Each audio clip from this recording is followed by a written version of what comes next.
Hello and a very warm welcome from the Olympic Stadium in Amsterdam on what is a very special day. We're celebrating the 50th anniversary of the TCS Amsterdam Marathon. What started in 1975 with just 300 runners has grown into the biggest one-day event in the Netherlands. 75,000 people from 150 different nations will be participating over the weekend. Amsterdam is one of the top 10 marathons in the world. And there's more. We're also celebrating the 750th anniversary of the city of Amsterdam.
Yes, a very, very good morning from Amsterdam, from the Olympic Stadium. Chris Dennis and Richard Naruka with you for the next 2 or 3 hours for this 50th anniversary of the TCS Amsterdam Marathon. Richard, a very good morning to you. Conditions out there at the moment, pretty good.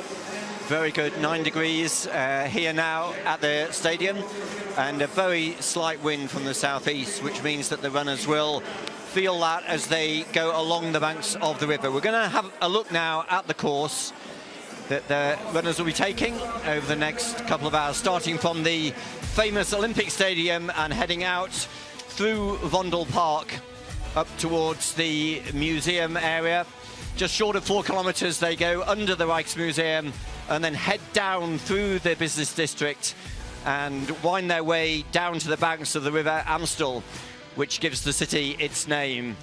Out to Oudekerk at the turnaround, and then past halfway through the southeast district, and then they loop back round into the centre, over the Amstel, past the Rijksmuseum at 38k, through Vondel Park, and back into the stadium for the finish. Yes, 42 kilometres lie ahead, and the atmosphere building really nicely here in the Olympic Stadium. It's an expanded weekend, isn't it, Richard? Saturday has become an important day as well in terms of the overall programme. Yeah, it's the biggest ever race in the event's 50-year history. We had 4 events yesterday, and we've got the 2 big events here today, the marathon going off in a few minutes' time, and then this afternoon, the half marathon, with 15,000 participants entered for the half marathon. But this is the main event of the weekend, with over 30,000 runners entered for this race. That's the highest ever number of participants for the marathon. Yesterday they had a very special 7.5 kilometre run to remember the 750th anniversary of the founding of the city of Amsterdam. Yeah, it was a very, very busy centre of Amsterdam yesterday. There's also been a wonderful book. There is Eliud Kipchoge, the Dutch champion, who will be certainly featuring in our coverage over the next couple of hours. We Finish as One is a wonderful book which has been put together highlighting some of the main moments over the last 50 years of the Amsterdam Marathon. Some wonderful pictures and little anecdotes, and we'll be mentioning a few of those during the course of the programme.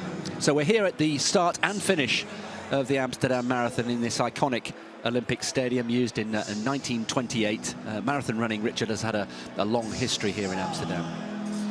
That's right. I mean, Amsterdam isn't the oldest marathon in the Netherlands. That honour goes to Enschede, which started in 1947. But if we're thinking of modern mass participation marathon running, it was one of the earliest after New York got going in 1970, and then Berlin in 74, and Amsterdam started in May 1975. So just over 50 years ago, and that's why this year's event has that very special feel, coinciding with the 750th anniversary of the city. And we have to think back 50 years when this event started. It was marking the 700th anniversary of the founding of Amsterdam. And we're just now getting these views of the elite athletes assembling at the start. You might have just seen a glimpse of Tom Dumoulin, one of the most famous cyclists to come out of the Netherlands, and they're one of the most famous winners of them all. Haile Gebrselassie, he won here 20 years ago on the 30th anniversary of the race, and he's come back, as have many of the former winners, and Haile will have the honour of starting the race in just a few minutes' time. Yeah, the elite just being corralled. There is Anne Louten, who's the Dutch women's champion. We'll be seeing a lot of her, I'm sure. There's Dumoulin running his debut. Well known in the cycling world as the former winner of the Giro d'Italia in 2017. And in recent years, he's switched his attention to running. So watches are ready, everybody, all the training's done, and the moment is almost upon us. The 50th anniversary of the TCS Amsterdam Marathon. Will be presenting one or two of the elite before we get underway. And they're one of the most famous of the athletes in today's race, Joshua Chepkirui, running his third marathon. Remember, Olympic champion over 5,000 metres from the Tokyo Olympics. And then in Paris last year, won the 10,000 metres, and that really marked the end of his track career. And in the last year, he's really moved up to the marathon now. There's Sergei Getachew, last year's winner, two-time winner in Amsterdam, ran his PB in 2022, and vowed last year after his second win to come back to defend his title. And there's the leading Dutch athlete, Eliud Kipchoge, now at the age of 39, running his 7th marathon here in Amsterdam. He was 10th last year in a time of 2:09 and 30 seconds. In the women's race, we have 5 women who've gone sub 2:20, a possible assault on the course record that was set here just 12 months ago, 2:16.52 by Yalemzef Yahualo. She's not here this year. Get a chance maybe to pick out one or two of the leading women. And Louten, we've already mentioned. So much quality on the start line there. F3, that is Bozena Mulati, the Ethiopian. Only made her marathon debut last year. And there is Anne Louten, the sustainable development student at Utrecht University a few years ago. She's a big environmentalist as well as being a world-class marathon runner. Seen some of the leading Dutch athletes. Remember, it is the Dutch National Marathon Championship here today. They seem to alternate the national championship between Rotterdam and Amsterdam. This year, it's Amsterdam's turn, and so some of the leading Dutch runners here, including Louten in the women's race and Kipchoge in the men's race for the Dutch marathon title.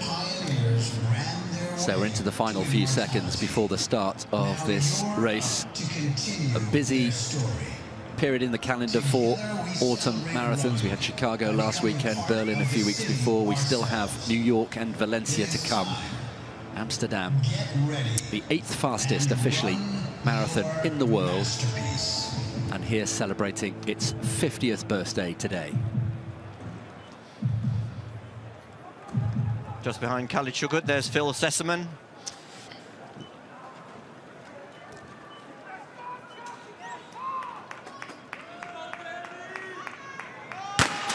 Hailey does the honours. We are underway. The Amsterdam Marathon 2025, celebrating its 50th anniversary, is up and running, and we have 30,000 runners from 150 different nations taking part in this full marathon today, the half marathon this afternoon. And as we mentioned, if we include some walking that was going on yesterday, we're now up to 75,000 people. And Richard, when we reflect on where we started with this event in 1975 with just 300 runners on the day, and when you think that the winner of the women's race that year was given a sewing machine as the prize for her victory, it just shows you culturally and in terms of athletics how far we've come. Well, I think so many of us in the running world just are amazed at how the marathon boom continues and seems to get bigger and bigger every year. We talked about the marathon boom in the 1980s after so many big city marathons started to take place, but that seems to have continued. It had another boom about 20 years ago, but probably the biggest ever now in participation numbers right across the globe. As you mentioned, Chris, Chicago last week, one of the majors, regularly now seeing participation numbers over 50,000, and New York happening in 2 weeks' time. Also, they saw record numbers last year. So in some ways it's no surprise, but all over the world now we're seeing record numbers. And later today in North America, Toronto will stage its marathon also with record participation numbers. So Amsterdam enjoying this boom, and we're situated here in the stadium. We can see all the runners lined up there, obviously starting in waves, and we'll be crossing the start line over the next 15 minutes. This is not just about the elite race. We're going to be focusing, of course, to a large extent on the elite races today, but this is all about the message of getting people out, getting them active. And we were chatting, Richard and I, to the director of Le Champion, who have supported this event since 2000, so they have been involved for 25 years now, and he was saying it's all about getting people out and active and participating. Yeah, Le Champion, it's a non-profit organisation. They've taken over ownership of this event in 2009. They've been involved in the event for the last 25 years, and I think it's in this last 25 years that we've seen not only the growth in participation numbers, but also the improvement in the course record. And today they're also aiming to attack Tamrat Toller's course record set here 4 years ago, 2021. He ran 2:03.39, and there's some of the leading athletes. Gabriel Gaye, he's the fastest athlete. He ran that amazingly fast time 2 years ago in Valencia when he finished second to Kelvin Kiptum, 2:03.00. He's actually the fastest non-Kenyan, non-Ethiopian runner ever at the marathon. And there he is, Gaye, just behind the pacemaker. He actually ran in the Berlin Marathon 4 weeks ago, dropped out because really was struggling with the heat, but today's conditions much more suitable for fast marathon running. We'll be really interested to see how he goes here in Amsterdam for the first time. There's the leading group then, and in terms of pace, we'll give you at least 5K splits, of course, throughout the race. This leading group going to go through halfway in 61:45, and that would put them on course for course record pace, as Richard was saying. Joshua Chepkirui, interesting, only the third marathon, as you mentioned right at the top of the programme. What effect will Jacob Kiplimo winning in Chicago have had on his fellow teammate there, do you think, for Chepkirui?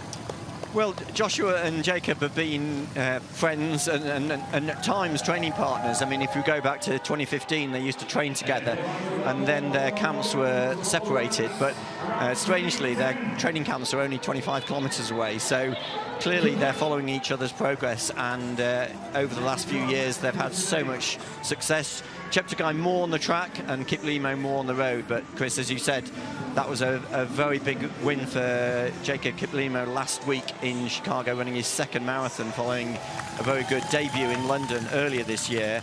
Joshua here running his third marathon, and some people would say, well, it was a disappointing start for him when he debuted in Valencia 2 years ago, but we know that over the last 12 months since he won his Olympic title in Paris, he started to focus more on the roads, with the aim of winning another Olympic title in Los Angeles in 3 years' time. So we're not expecting a world record from Chepkirui. I think today we've been speaking with his management agency, and all they're hoping is that he'll just take one step nearer to those super fast times. Remember his PB set earlier this year when he ran 2:05.59 in Tokyo, so probably targeting a time around 2:04, maybe getting close to the course record here from 4 years ago. Yeah, we were chatting to Jos Hermans, part of his management team, saying he'd significantly increased his mileage over the last 6 months or so, and of course he's making that transition from the track to the road, having won the 10,000 metre title in Paris last year. The second group is going to be on 63-minute pace. They will be obviously just behind, but we're just trying to pick out who's... we've already mentioned Chepkirui. We've got pretty much all the big names, haven't we, in that leading group at 61.45 pace.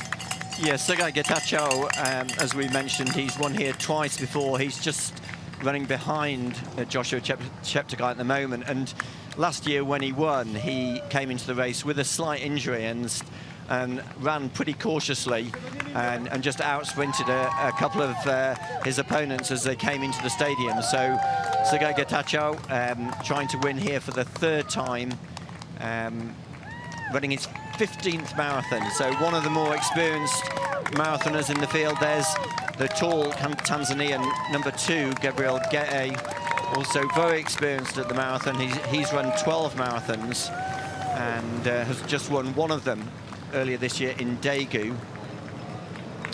But as we said, he's the fastest athlete in the field with that super fast time from Valencia 2 years ago. We were just wondering, weren't we, yesterday, whether there'd been a Tanzanian winner in the men's race here in Amsterdam, and actually the answer is yes. John Burra, for those of you with a good memory, won in 1987. You've just picked out Phil Sesterman from Great Britain. Yeah, so this is the group that is targeting 2:07.30. Khalid Chugut, his best time run 2 years ago, 2:07.37. So they're going to be taken through the halfway in around 63.45. Phil Sesterman, his best time 2:08.04 from Seville in 2024. So 18 months ago, went to the Olympics in Paris and then had a disappointing run earlier this year in London.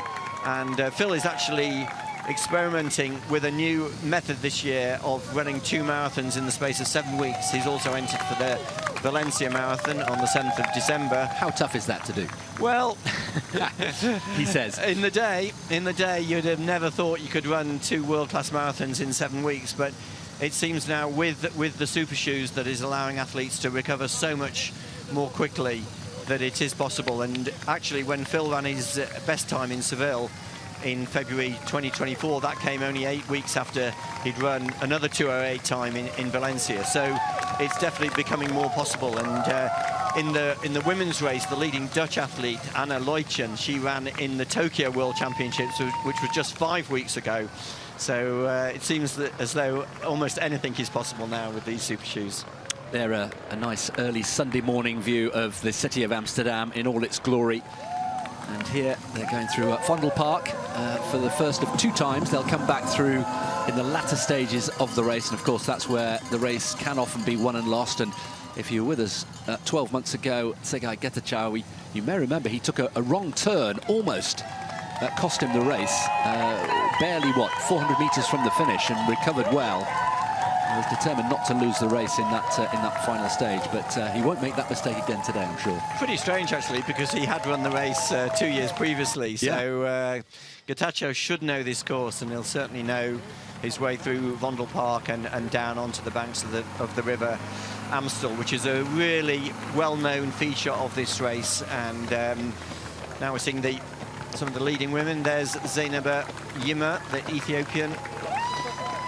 Yeah, we should say that the pace for this leading group of women is 69 minutes through halfway. Course record 2:16.52 we mentioned that was set just last year. 7 Ethiopian winners in the last 10 years. They have dominated, Richard, this race, haven't they? in recent years, in the same way as the men's race actually for many years was dominated by Kenya. Yeah, it is strange. I mean, there's only been 4 Ethiopian men who've won the race in the last 25 years. I mean, we've mentioned Sagai Getachew, and of course Haile won here 20 years ago.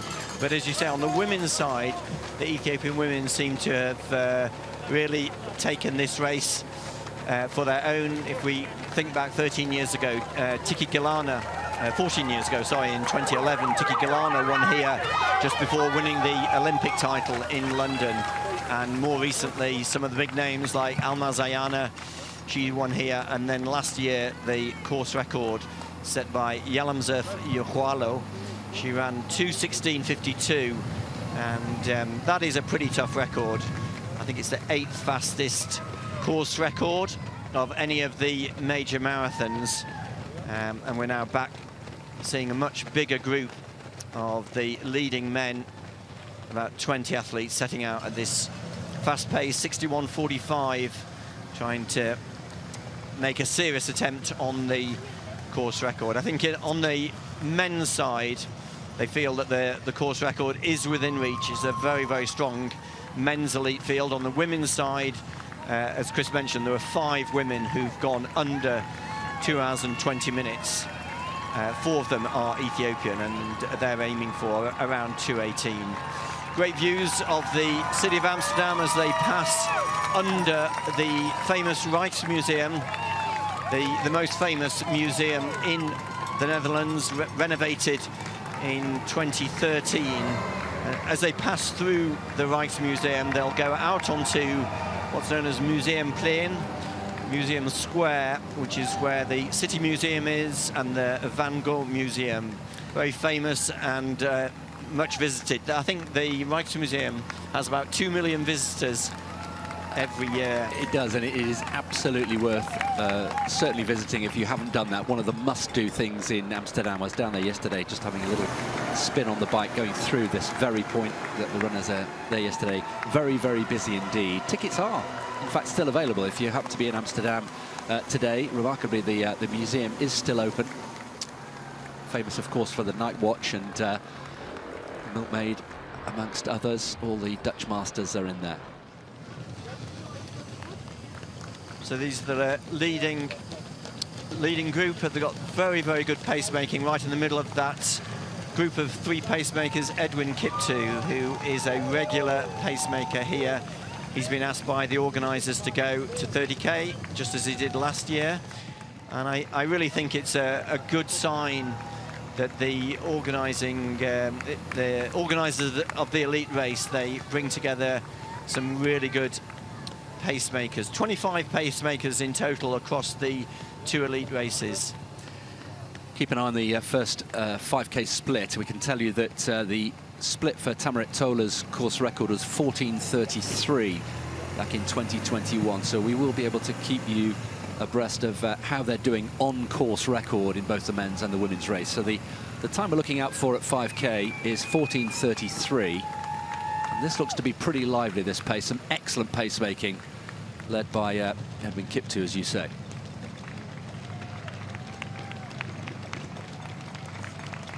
How much an advantage, Richard, for people who've run the course before? We shouldn't take it for granted that they will have done their familiarization, but how much extra does it give you if you've actually physically run the race before?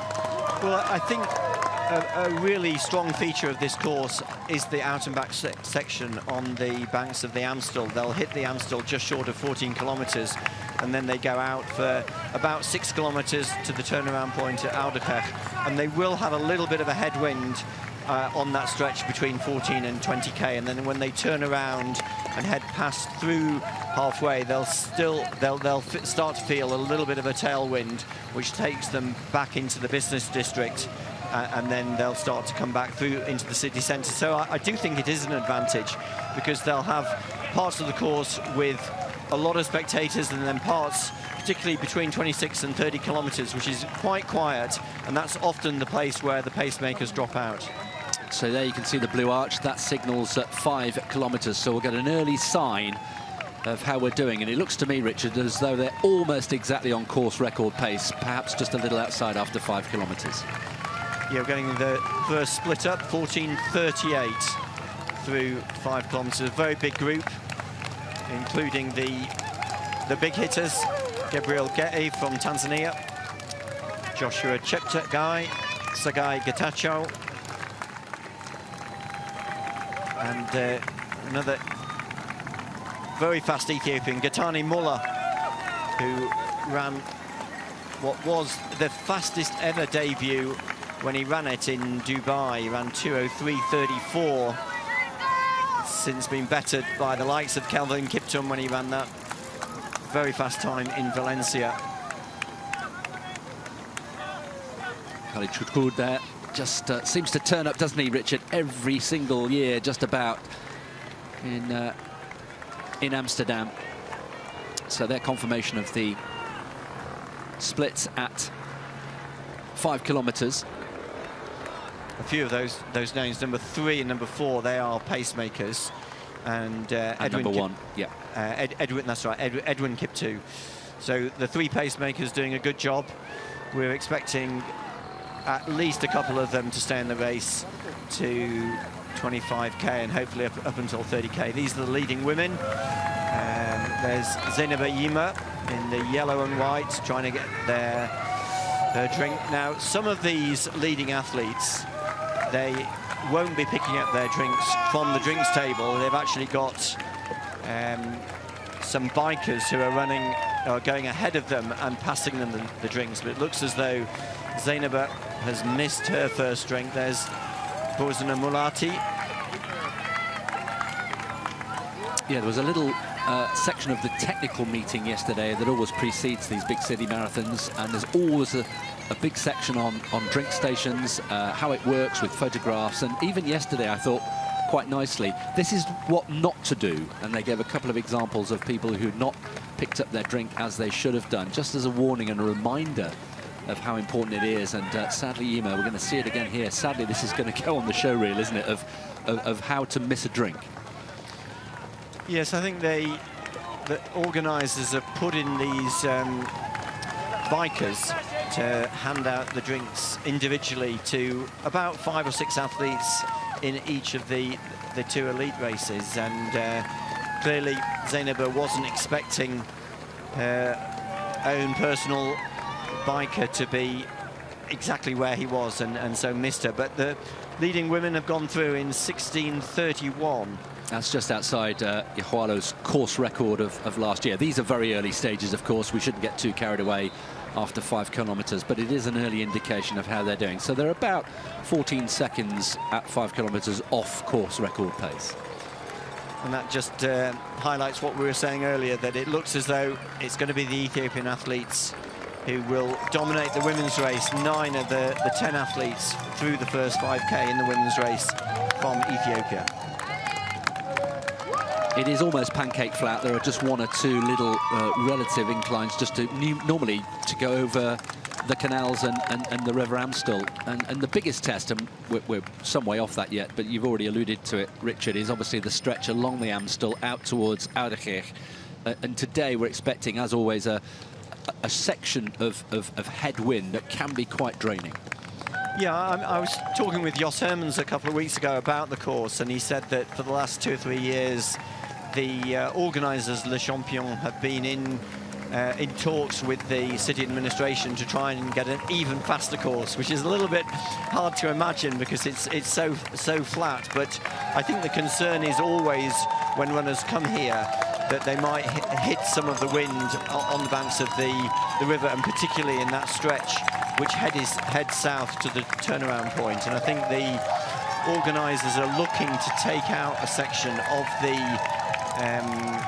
the course which goes along the river somehow, so that they run north only along the banks of the river and somehow miss out that section, which they'll do today between 14k and Oudekerk, which is when they'll hit that very slight headwind today. It's about 11 kilometers per hour.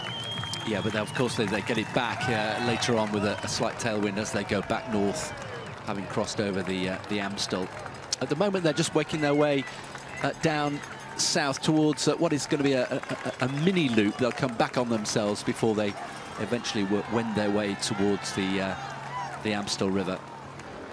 Yeah, this part of the city, it's very well known. It's a bit like the Chelsea of Amsterdam, a very wealthy part of the city, Amsterdam Zuid, where some of the big law firms are, the financial district of Amsterdam. And we've talked about the 750th anniversary of Amsterdam, and we shouldn't forget that this was one of the great trading capitals of the world in its golden era in the 17th century. It was the first city to have a multinational company, the famous Dutch East Indies Company, founded right at the start of the 17th century, which really set up the global trade in spices and in so many agricultural products from both Asia and from the East Indies. They're the 5K splits for the leading Dutch women. Mickey Kietels, an interesting story. We'll bring you that in just a moment or two. Anne Lowton just a little bit further behind. Jill Holterman, these are familiar names who've contested and competed here in Amsterdam on numerous occasions. Anne Lowton, the Dutch champion. This is her second appearance here in Amsterdam. Yeah, it's quite ambitious, I would say, for Anne Lowton to come back so soon after her 17th place finish in Tokyo 5 weeks ago. She won the Dutch marathon title in Rotterdam in April of 2024, and I think that's really the main attraction for her, to see if she can come out top amongst those group of 5 or 6 strong Dutch women. She's the only athlete to have gone Dutch athlete to have gone under 2:28. Her best time set here in Amsterdam 2 years ago when she ran 2:26.36. I somehow doubt that she'll go that fast today because this is her 3rd marathon of 2025, but definitely she would start as the favourite for the Dutch national marathon title today. Yeah, Dutch championships being contested today, as always. So the leading men, and then back to the leading women, just through 6 kilometres. This is the leading group. We haven't mentioned Waganesh Mikasha, also from Ethiopia. There is Kietels. She was also a contributor to this wonderful coffee table book, the large book that we mentioned earlier on, Finish as One, which has been put together quite beautifully. And Mickey Kietels has made a contribution to that. Well worth a read. Just fascinating seeing some of the big names that we've had. Gerard Nijboer, who's here, 4-time winner. Yeah, I mean, he's the only 4-time winner of this race. Won in 1980, 84, 88 and 89. And if we think back 45 years when he won in 1980, that time 2:09.01, that was well, it was the Dutch record for over 20 years. And another person who features heavily in that book is the current Dutch national record holder, Abdi Negea, not running here today. He'll be running in New York in 2 weeks' time, but he ran that super fast time in London in April, 2:04.20. So Nijboer's record has been reduced by almost 5 minutes in the 45 years since his first victory here. But Chris, as you mentioned, so many of the former winners in both the men's and women's race here. Lorna Kiplagat is here, Hailey's here, Cor Vriend, a famous Dutch athlete who won here in 82 and 83, as well as Nijboer. And we also ought to mention the famous athletes from the 1970s. Yes, yes, absolutely right. Yes, so much history and so much has been put into this, not just today, but the weekend overall. It's a big first, and the organisers, we were chatting to René Witt, the race director, yesterday, and they're hoping and discussing with the city of Amsterdam and all the authorities, hoping to retain as many elements of this expanded weekend as possible moving forward, so that it isn't just a one-off this year to coincide with the 50th anniversary. So the Saturday, in some ways, Richard, I think it takes a little bit of the pressure logistically, doesn't it, off the Sunday afternoon, the half marathon, by having other events, expanded events on the Saturday. Yes, I mean, the children's run typically has taken place while the marathon's been on the Sunday morning. This year they switched the children's run to the Saturday, There was a breakfast run, and then there was the children's run, and then there was the heroes run for disabled athletes, and then the 7.5 run. So 4 events taking place in Amsterdam here yesterday, and then the 2 big, in terms of participation numbers, the 2 big races, the marathon this morning and then the half marathon this afternoon. But and Chris, you did also mention the walk that took place as well. So if we included that, that's a total of 75,000 participants across the 2 days of competition. And Le Champion really excel in this mass participation sport, because they also stage cycling races across Holland, as well as many other big city races across the country, including the Egmond half marathon, one of Holland's very famous half marathon races that takes place in January. There is one of the Kenyan athletes, Shadrach Kimening. He's gone off with the leaders, although he only has a best time of 2:08, so he's taking a bit of a gamble going off with this very fast pace set by the leading group. Yeah, approaching 9 kilometres. We'll bring you the 10K split. The mark to look out for is 29:10. That's the course record 10K split from Tamarit Tola. Tola, incidentally, was, I think, an early entry for today in Amsterdam, wasn't he? He pulled out with a stress fracture quite some time ago, so not able to come back and try and improve on his own course record. Women there through 8 kilometres. Yima, one of that leading group. And there is, just right of picture there, Makesha. We mentioned her just a moment ago. Makesha making her debut here. Her 20th marathon. She's done a lot of marathon running. She won Osaka last year, then Toronto last year as well, and then Osaka for the second time. So she's won 3 of her last 5 marathons. Yeah, I mean, she's been running marathons for over 10 years. She debuted in Singapore in 2014 in a time of 2:46. And Chris, as you mentioned now, she's reduced her PB to 2 hours and 20 minutes, almost exactly a year ago, because she ran that time in Toronto. And as we mentioned earlier, the Toronto Marathon takes place later today. So she's definitely one of the leaders. And there's Tom Dumoulin, as we mentioned, one of the most famous cyclists from Holland.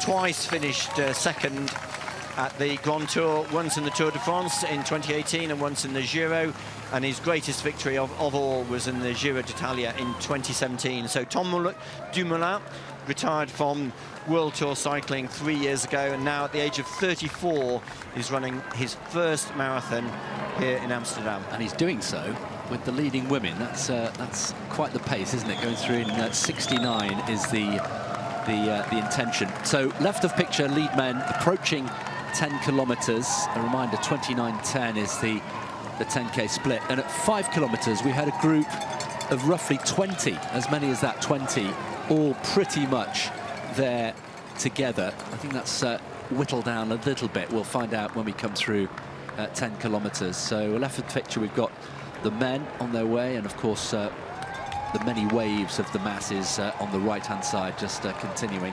And they continue just breaking away from pictures. We're still in the Olympic Stadium. We've still got thousands of people waiting, just shuffling inch by inch towards the start line. Yeah, I mean, I don't know of any other big city marathon that starts and finishes in the stadium. So it is a huge operational feat to start over 30,000 runners here in the stadium, and then they'll be coming back here over the next 3-4 hours. And this is a great part of the course that we're seeing on our screens now, as the leading men head down to the banks of the River Amstel and past some of the well, I don't want to call them slower runners, but they are, compared to the speed at which these the leading men are going as they come through the 10-kilometre point.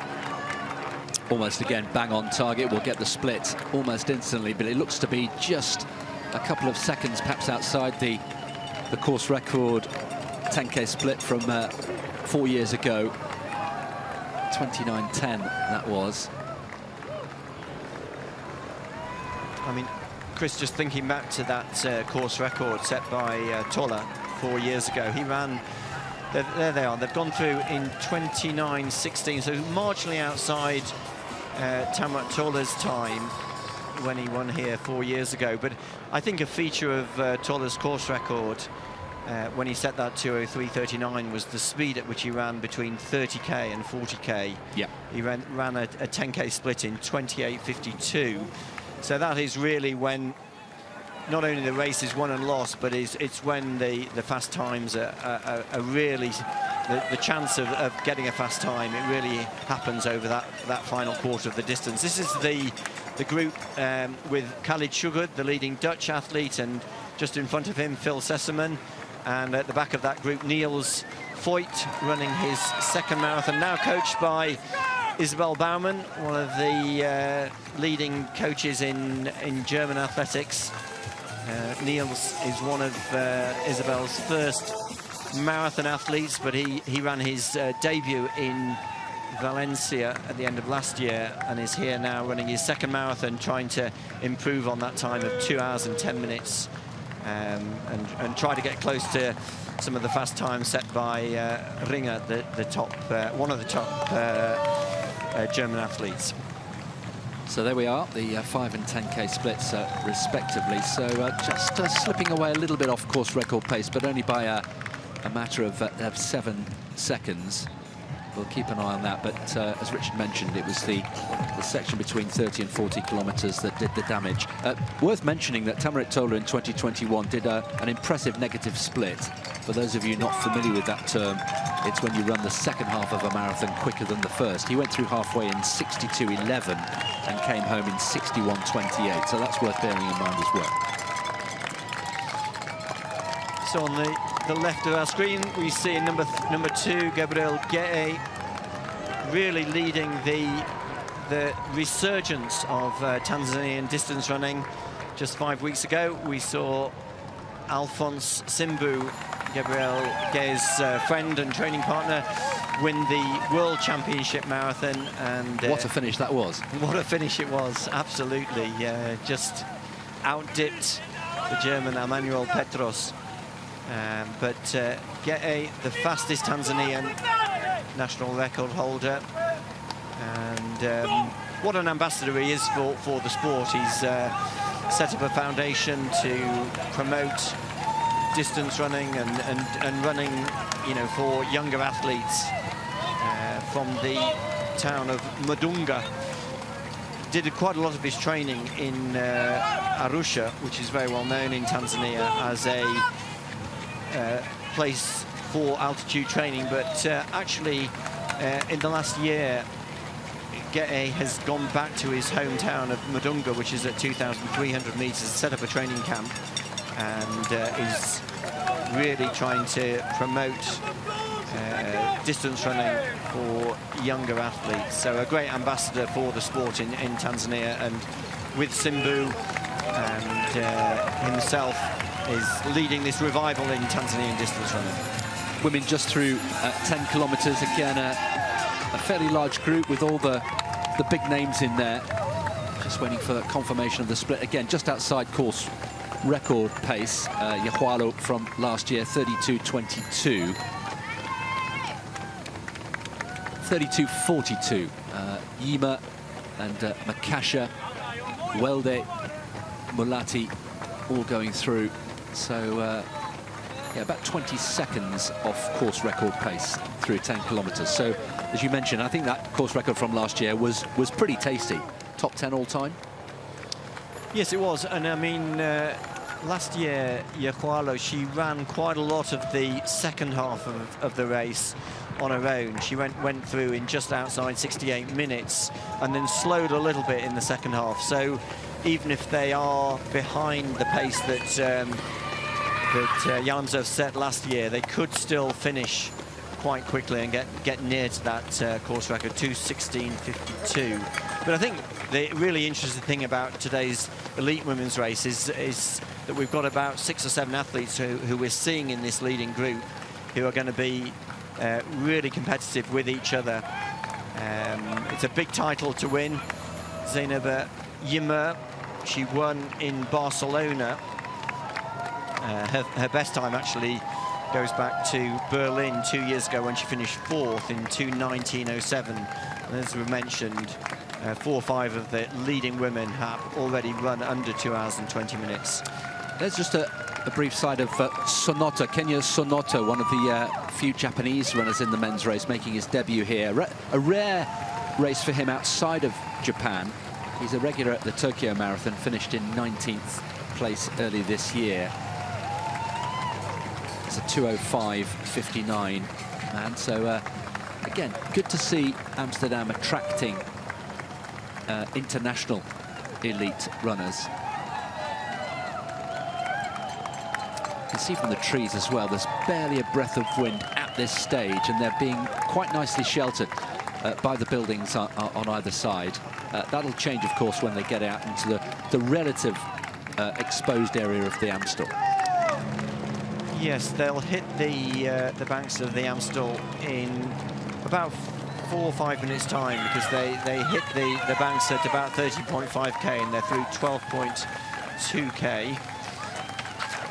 Now back with the leading women, and Zeynep Yima did get her drink at the 10-kilometre point, so that'll be a big relief to her, having missed the drink at 5 kilometres, but still quite a lot of congestion for those leading women there. Obviously 7 or 8 of the leading women alongside, running with not only some of the pacemakers but some of the other male runners, including, as you mentioned, Chris, Tom Dumoulin, who's on target for a time of under 2 hours and 20 minutes here in his first marathon in Amsterdam. Just going back to the drink station thing, a little innovation that Berlin introduced there a few weeks ago, covering the Berlin Marathon. They decided it would be good to actually have a horn which is sounded 500 meters before the drink station. So there's an audible warning sign, a really loud shot of the hooter, if you like, and that says to the athletes, take notice, be on your guard, be alert, the drink station is 500 meters away. And they thought that was just quite a nice way of just reminding for all the briefings and all the talk during the technical meetings, if there's just a little audible reminder, and it'll be interesting to see if other big city marathons take that on board as well. It's quite interesting because, I mean, I think there's plenty of signage on this course, as many other courses, saying 100 meters ahead will be the first drink station. But obviously, when you're running at speed and you're also in a group, it's often some of those signs that you'll miss, and then the drinks table or your personal drink will be on you before you know it. And I think we've seen that already in today's women's race. So men approaching 13 kilometres, and as you say, Richard, they'll be getting their first sight of the River Amstel very shortly indeed. And there is Gay, who dropped out of Berlin a few weeks ago. You mentioned that earlier on. Nothing particularly troubling, I think, about that. It was an incredibly warm day, as people may remember if you were watching the coverage there in September. Disappointed but not defeated was the way he summarised it at the end, Gay. Yeah, I was speaking with his manager, Derek Froud, and he said that that's the one thing that Gay really struggles with. It's the heat. He's dropped out of a few marathons when the temperature has been high, and that's why he struggled in Berlin. But he's come into this in good shape after he dropped out of Berlin. He went back home, did a good final block of training, and he's come here full of confidence, and I'm sure hopes to get close to his best time set in Valencia 2 years ago. So we're seeing Chepkirui. We've seen him so many times here in Amsterdam, twice run his best time in the marathon 2 years ago, and also 3 years ago. So trying to do that again, come into the race with a best of 2:07.37, which he actually set in Valencia just under 2 years ago. There's the leading group of 18 athletes, led by the three pacemakers at the front, and then 15 athletes behind them, including some of the favourites. There's right at the back of that group, number 15 is Afewerk Mesfin from Ethiopia. different complexion on the course already, isn't it? Much greener. They've left the relative density of the buildings of the city of Amsterdam. We're still pretty central here, make no mistake, but here, a lovely Sunday morning scene. And there they have, on their left as we look, as right as we look at the pictures, but on their left, the River Amstel. That'll be their companion for the next, 10-15 kilometres, both on this side, and then they'll cross over and come back on the other side. That's right, they're on the west side of the river as they head south. We'll see quite a few rowing boats out on the river. So many of the rowing clubs that are stationed very near to the city centre, a little bit north of where the athletes are now. And I wouldn't be at all surprised, Chris, if we see that the flyboarding, which I think is brought out as a demonstration here for marathon weekend. Yeah, it's worth seeing if you haven't seen it. So at the moment, they're still relatively sheltered. The windy section is still to come, isn't it? It's in a couple of kilometres' time before they then turn at Oudekerk, the famous windmill. Next split we're looking out for is at 15K, 43.59, just under 44 minutes for 15 kilometres was the course record, Tola's course record of 2021. Some rather nice properties at waterside, riverside properties as well that we marvel at every year. So we're back with some of the female athletes, including the leading Dutch women. Mieke Kietels going through 10K in 34.51, and she's actually the first, the leading Dutch female athlete ahead of Anna Leutjen and Jill Holterman. So Kietels just running her second marathon and is already half a minute up on Leutjen. Remember, the Dutch national marathon title up for grabs here, and it would be a bit of a surprise if Kietels can claim that title. There's another of the well-known athletes in the field, Lorna Salpeter, now well past her best, but has had an amazing career since she started running for Israel, got Israeli citizenship just before the Rio Olympics and competed in Rio, and then won the European 10,000 metre title in 2018, and has since gone on to win a bronze medal at the World Championship Marathon in Eugene, but now past her best and some way back from the leading women in the elite women's race. Yeah, 36 years old now as well, Lorna Salpeter. So, approaching 15 kilometres, these are the scenes on a lovely autumnal Sunday morning in Amsterdam. Bright, a little bit breezy, as we've said, but certainly no rain, totally dry, none is forecast for the entire day. And the temperature at the finish is expected to be around 10 or 11 degrees. So these are good running conditions, not just for the elite, but for the masses as well. Yeah, and just thinking about that elite group, we've said there's almost 18 athletes in this group, and I think quite a few of these athletes are taking a bit of a gamble running at such a fast pace in the first half. There's Anna Leutjen. As we said, she ran the World Championship Marathon 5 weeks ago, had a great run there, finished 17th at a time of 2 hours and 32. Just a minute slower than the time she ran in Rotterdam in April. And she's got a good number of male athletes around who are setting the pace. Number 25, one of the pacemakers for Anna Leutjen. Yeah, Niels Ijsmeyer. There was some good banter going on, actually, just as we were leaving the hotel this morning. Anna Leutjen was just standing a little bit behind me, and she was in great form. Men going through 15 kilometres. Now, course record 43.59. Almost bang on the money. 44 seconds dead. This is exceptional pacemaking by the leading pacemakers. So they'll have another 4 kilometres along the banks of the river going south, and then they'll cross over the bridge at Oudegracht and Amstel, and then start to head north and head back towards the city centre. But running very fast. That's one of the famous windmills. That may be the Riekemolen from the 17th century. So many of the windmills that are situated on the banks of the Amstel are still in operation.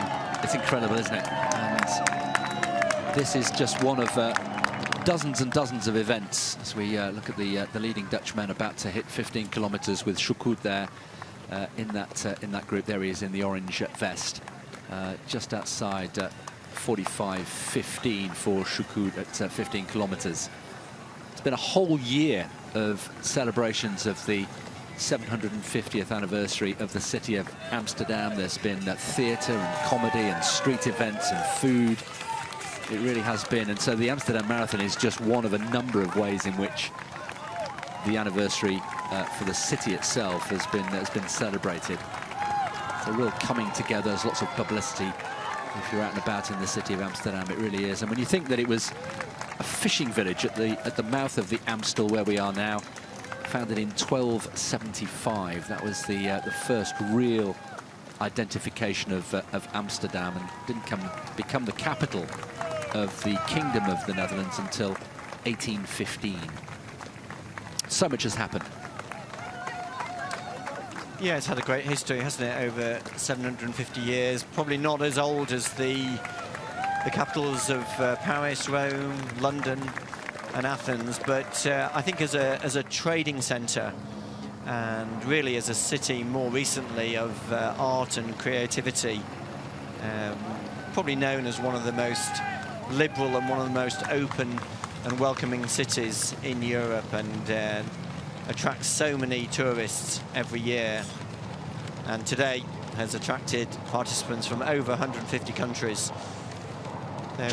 Yeah, sorry, Richard. Just confirmation there of the splits.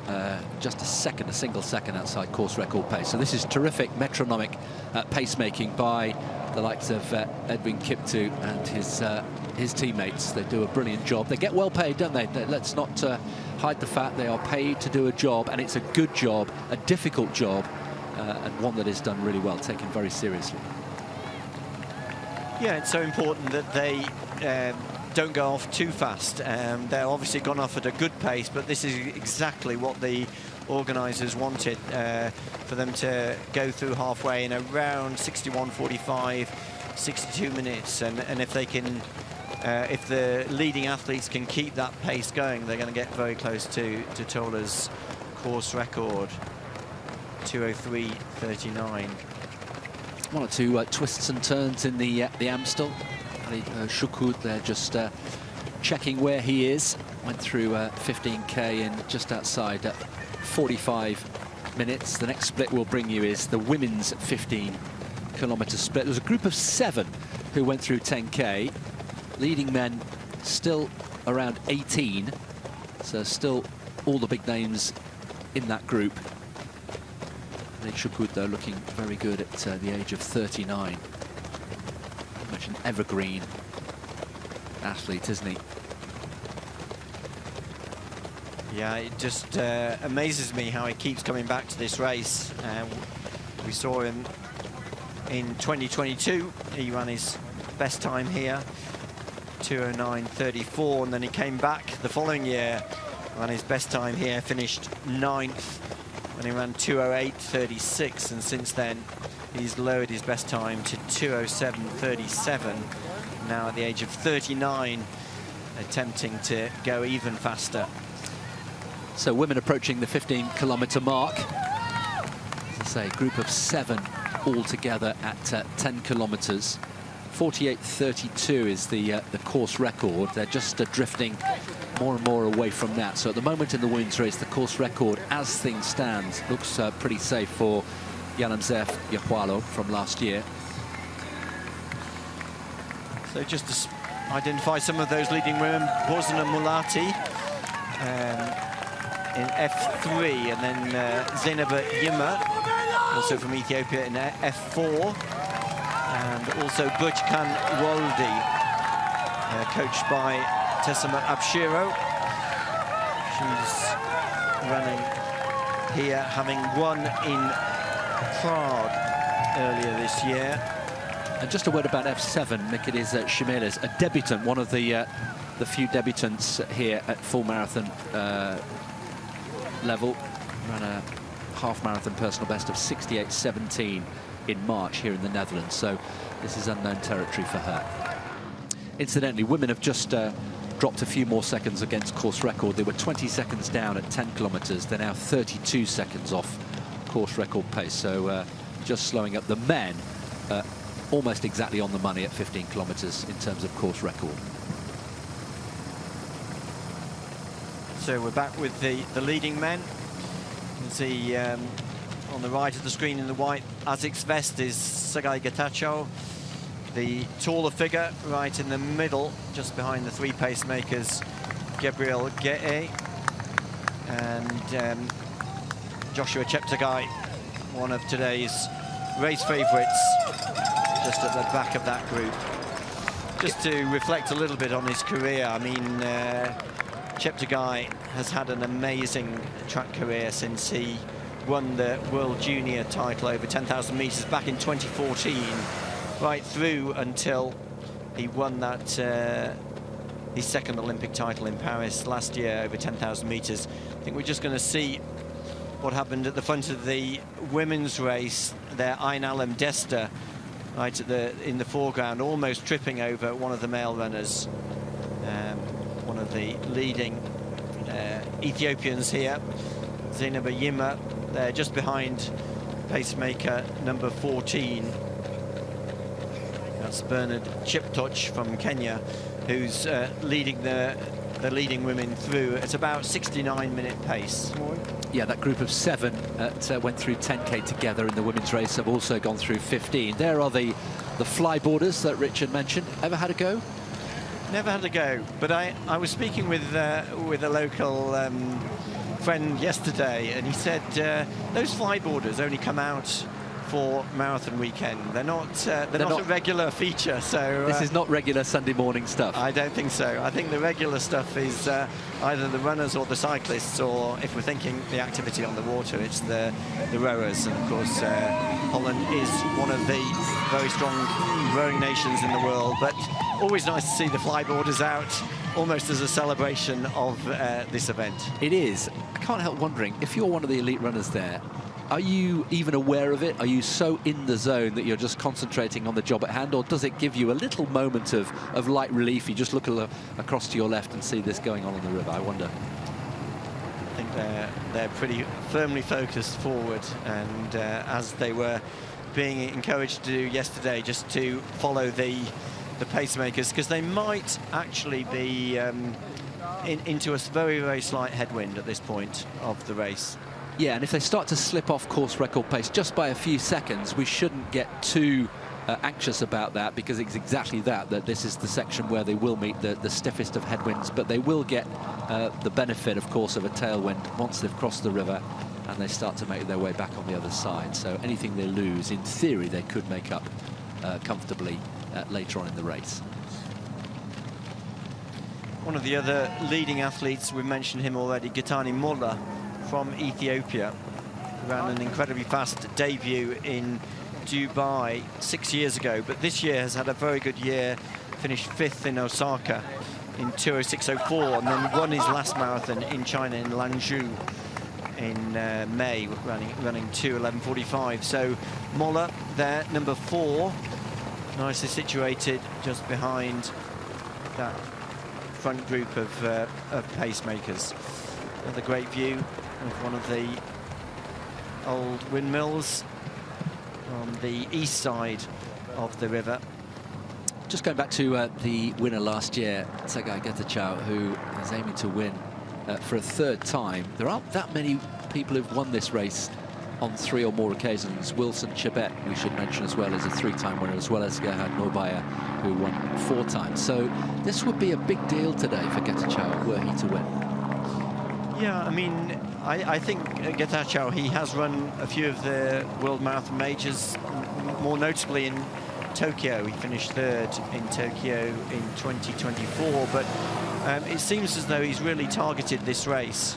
I think obviously for any runner to come and win here in Amsterdam, it's a big achievement, and Getachew, having won here twice already, I think said to his manager earlier this year, Malcolm Anderson, he wanted to come back and honour his promise to come and defend his title. And yeah, you'd have to say that his experience over this course does make him certainly one of the favourites.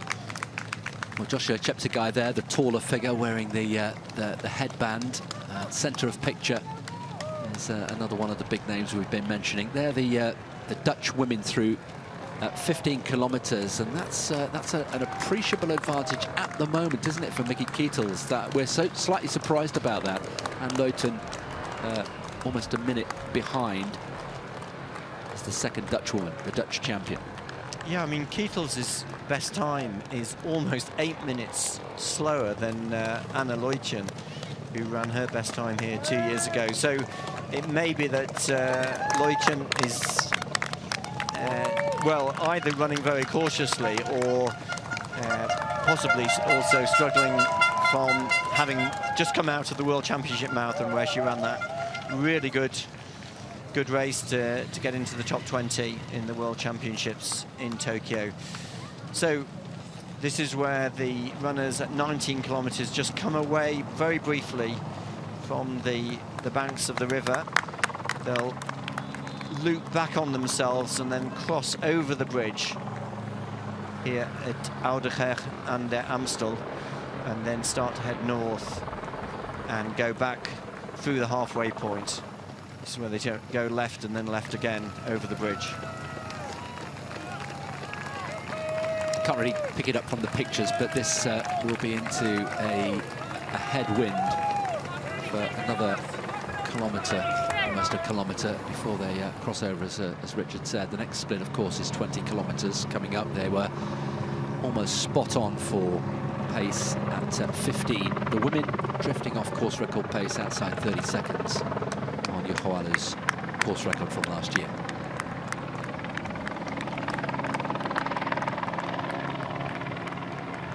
So just to talk a little bit more about Joshua Chepkirui, an amazing career he's had over the last 11 years. Really won that Olympic title in Tokyo in 2021, when I think he was a bit disappointed not to claim the 10,000 metre title won by the Ethiopian Solomon Barega, but then came back to win the 5,000 metre title a few days later, and then won the World Championship 10,000 metre title both in Oregon in 22 and in Budapest in 2023, and then really focused on winning the 10,000 metre gold medal in Paris, which he did in a very tight race just over 12 months ago. But really, over the last 12 months, with his training group and his management team, is really focused on the marathon. And Jos Hermans was telling us that he was a bit disappointed in Tokyo just earlier this year not to go any faster. He ran 2:05.59, sort of ran out of energy at the 30-kilometre point, but hoping that today, there he is at the back of the group, that he will go a bit faster. Has gradually been picking up his mileage. When he ran in Valencia 2 years ago, I was there commentating at that race, and he really struggled over the second half. The race went out incredibly fast, but at that point he was only running about 130 kilometers a week, which is a very, very low volume for a serious marathon runner at this level. Was that because he was also in transition? He was still running on the track at that time, and he didn't probably want to overcommit. Yes, it was. I mean, Yuri van der Velden, who was managing him at the time, he said it was really a bit of a distraction for Joshua. Just wanted a little bit of a new motivation at the start of his Olympic build-up. So it wasn't really a serious attempt at the marathon. And there, we just saw Joshua picking up his drinks bottle from his personalised bottle handler at the 20-kilometre point. They are through 20 kilometres, 58.56. Well, they're just a smidgen inside course record pace now, so they've picked it up very, very slightly. And the good news for them is they've now past the most southerly point on the entire course. They've crossed over the Amstel, and now they have the river on their left, as you can see, and they're now running north, and they will have a little tailwind just buffeting them along. So if anything, they'll be able to pick it up even more from here. 58.56 through 20 kilometers. That is pretty consistent running. The pacemaking absolutely perfect. Absolutely perfect, and it never ceases to amaze me. Edwin Kipchoge comes back here year after year to do the pacemaking job, and he's still there at the front of the race. He's a race director's dream, really. He is. He's so reliable. But we'll see, I think, over the next half hour, we'll see how far the pacemakers can go. Kipchoge still in there. The other two pacemakers, Jonathan Kamasong and Mike Chematot. So 3 Kenyan pacemakers doing a really good job right at the front of the race. This is the third group. Phil Sessamon just a few strides ahead of Khalid Shugud, targeting this 2:07:30.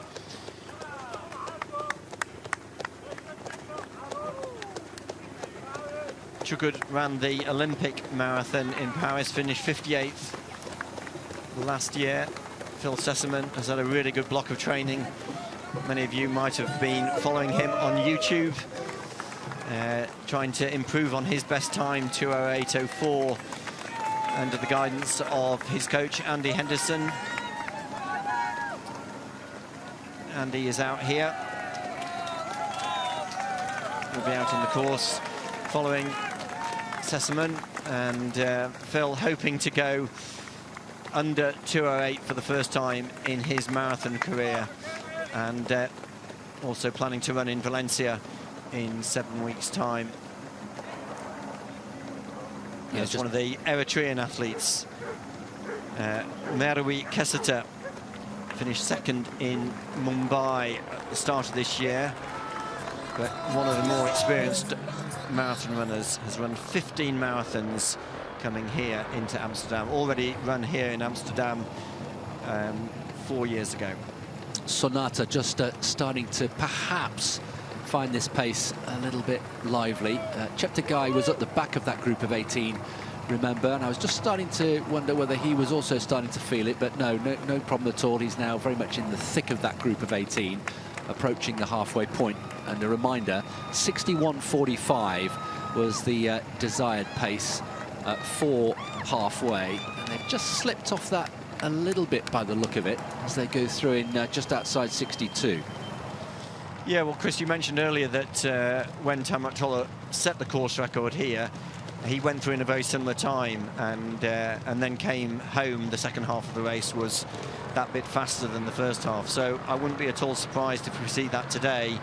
And certainly they're going to have to finish faster if they're going to get anywhere near that course record. But still a very big group of around 17 athletes right at the front of the race. Is that pretty par for the course at this stage of the race to have that number? Feels quite large. It's on the large side. It is. I think we'll see that probably this leading group will thin out over the next 10 kilometers. And then obviously in the final quarter. But the good news for the leading athletes is that the 3 pacemakers are there. But for the first time, Gabriel Gehe has actually taken 1 or 2 strides in front of the pacemakers, almost as though he is wanting to pick up the pace. Well, their confirmation of the halfway split, 62:15, so 4 seconds outside course record pace, but that's no bad thing. And it's interesting that 61:45, which was the figure mentioned at the technical meeting. Now then, who have we lost here? Number 53 is looking for the car to take him back. He's looks as though he's dropped out of the race at one of the furthest points from the finish line. Well, I think there has been an acceleration of pace because, rather surprisingly, Edwin Kipchoge, one of the 3 pacemakers, is no longer there, and I think they've just been left with 1 pacemaker. That's Mike Chematot from Kenya, and Gabriel Gehe is having a word with Chematot. And clearly, I think, wants to pick the pace up. And Chris, just as you mentioned earlier, this leading group of about 16, 17 athletes has suddenly splintered yeah, quite seriously. But the favourites are still up there. But some of the ones like Mesven Negusi, number 17, is starting to struggle.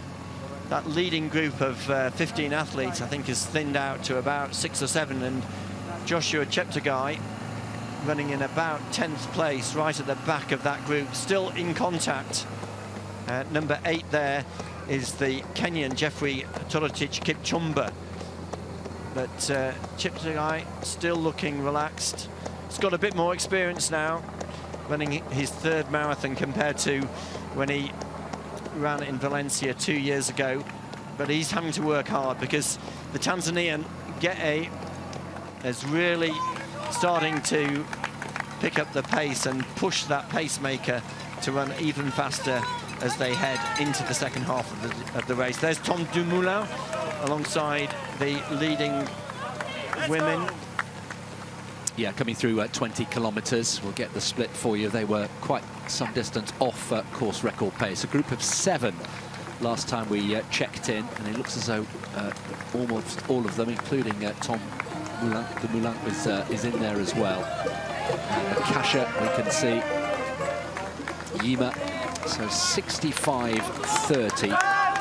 So almost a minute off course record pace. Group of 7 of them there, still intact. But going back to the men, that dramatic shift with that group of 18 being splintered very quickly, you got the impression that Gay was impatient. You saw him in animated discussion. There he is in the lilac behind the pacemaker, really quite animatedly talking to the pacemaker, and you can only speculate, but it seemed to me that, right, we've got to pick this up from here. Yeah, he looked a little bit impatient, and I just wonder, he's probably feeling very good. Probably a bit disappointed coming out of Berlin, where he dropped out. It was very, very warm conditions today, near perfect conditions for Gete, and as we've mentioned a few times already, Gete is the fastest athlete in the field with a time of 2:03.00. I doubt that he'll get near to that today, but certainly one of the athletes capable of a serious attempt on the course record, 2:03.39. It is Gete who's right behind the pacemaker. There's about 8 athletes in there. Chepkirui at the back of that group in the orange vest. Shifarau Andualam Shifarau, one of the leading Ethiopian athletes, 2:04.44, his best time from Berlin 2 years ago. So some very fast athletes still in that leading group. Sergei Getachew, best time of 2:04.49 when he won here 3 years ago. He's still in there. So our 3 leading athletes, our 3 favourites, are still in that leading group, being led by the pacemaker, number 3, Mike Chemotot of Kenya. They've got about another 3 kilometres along the banks of the river, just short of 26 kilometres. They'll turn off the Amstel and head into the southeast district of Amsterdam. That's always a good sign, wherever you're running in the world, to hear a steel band or some sort of musical accompaniment. It really just makes the heart sing and just lifts you perhaps through a difficult moment. There's the scene on the opposite bank of the Amstel. And I can tell you now, just moving away from pictures, that the Olympic Stadium is now emptied of runners. So everybody who wanted to start the race, 30,000 plus, are now out on the course somewhere. And these are the leading men, a group of 8, as Richard was saying. And that was quite dramatic, wasn't it? They passed through the halfway point as a group of 18 or so. And then all of a sudden, Gay just said, right, let's hit the accelerator and let's get this thing moving.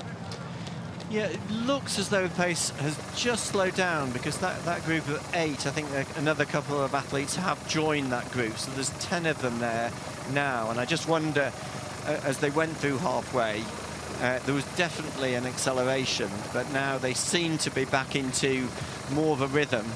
And a few of those athletes, like number 21, Benson Kipruto from Kenya, has rejoined that group. So about 10 athletes together. They were highlighting the Tanzanian, Gabriel Gete, ran his best 3 years ago, 2:03.00, when he finished second to Kelvin Kiptum, when Kiptum ran the fastest ever debut, 2:01.53. Since then, Gete has won his first marathon in Daegu earlier this year, 2:05.20, and also won the Boston 10K in June. So he's had a very good year, despite dropping out of the Berlin Marathon 5 weeks ago. And he lists his favourite dish as gali. It was on the menu last night, wasn't it? So he'd have been pleased to have stocked up on that. Yeah, I think Gete is clearly one of the world's leading marathon runners. Certainly, when you look outside of Kenya and Ethiopia, well, I suppose the first person you'd look at is the Chicago Marathon winner, Jacob Kiplimo. Had that great victory last week in Chicago, but Gete really now challenging as one of the top marathon runners, and following his compatriots win in the World Championship Marathon, Alphonse Simbu, people will be looking beyond Kenya and Ethiopia now to some of the great athletes coming out of Tanzania and Uganda. Yeah, Uganda's never had a winner in Amsterdam, male or female. Just the one Tanzanian winner previously we mentioned, John Burra, 1987. You have to go a long way back. This event has been dominated by Ethiopia and Kenya on both the men's and women's side. So coming to the final few meters of the River Amstel, they'll start to move away. Chepkirui in the orange there, still looking good in only his third ever marathon. Be interesting to see what he does today. A podium finish, according to his manager Jos Hermans, would be success. They'd be happy with that. Yeah, I think, you know, some people have expressed surprise that Chepkirui hasn't run faster in his first two marathons, but we have to remember he's still only 28, and the great marathon runners who've gone before him, like Haile and Kenenisa and even Kipchoge, they all ran their best times when they were in their 30s. Think of Haile when he broke the world record in Berlin, he was already 34 years old, and Kenenisa, when he ran that national record, 2:01.41, he was 37 years old, and Kipchoge, when he won his Olympic title, his second Olympic title in Tokyo, he was 36 years old. So I think there's still time on the side of Joshua Chepkirui, and Chepkirui, I think, is just taking his time to feel his way into the marathon, and just aiming today to go a little bit faster than he did earlier this year in Tokyo, with an eye to target that Olympic marathon in Los Angeles. He's also a very good runner in the heat, so if he can continue his progression, you'd have to say he's going to be one of the favourites when the Olympics comes around in 3 years' time. Mickey Keitels has got a lead of over a minute on Anne Lotens as the leading Dutchwoman, so she continues to impress here, does Keitels, in only her second ever marathon. She's on for a very large personal best. The leading woman went through halfway a little while ago, 69.11 at halfway, just outside the requested pace, so it's not bad. Looks as though they've just salvaged a little bit, but they are well outside course record pace, over a minute down on the course record from last year. And in that leading group of women, there were all Ethiopians, led by Zainaba Yima and Waganesh Makasha.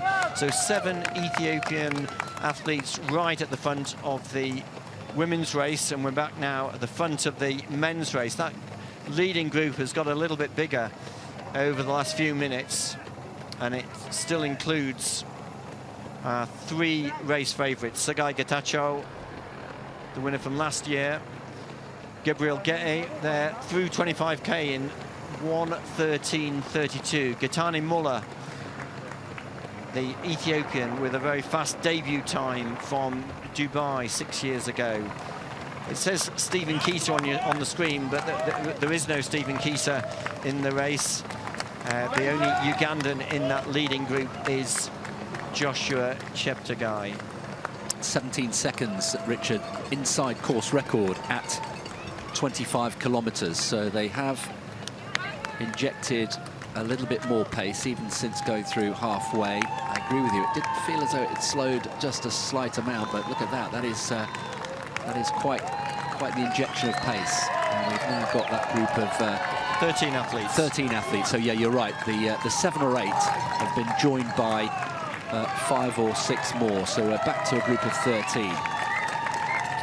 And I think significantly they've still got their pacemaker there through 25k, and it looks as though Chepkirui, wearing number 3, the sole pacemaker, is going to try to get them through to 30k, which would be a real help for these leading athletes, because there's, I think, enough of them to 12 athletes behind the pacemaker. And if Chepkirui can get them through to 30k, then they can then fight it out among themselves over the final quarter of the distance. This is the group targeting 2:07:30 with Phil Sessamon, number 18, on the right of the screen, and Eliud Kipchoge in the orange vest, targeting a best time. 1:15:32 through 25 kilometres. It's pretty metronomic, actually. Went through 20 kilometres in just outside the hour. So looking good, looking comfortable is the 39-year-old, 8 times a Dutch champion. And just running alongside Chukut is the Eritrean athlete Aaron Kifle, well known for his track PBs.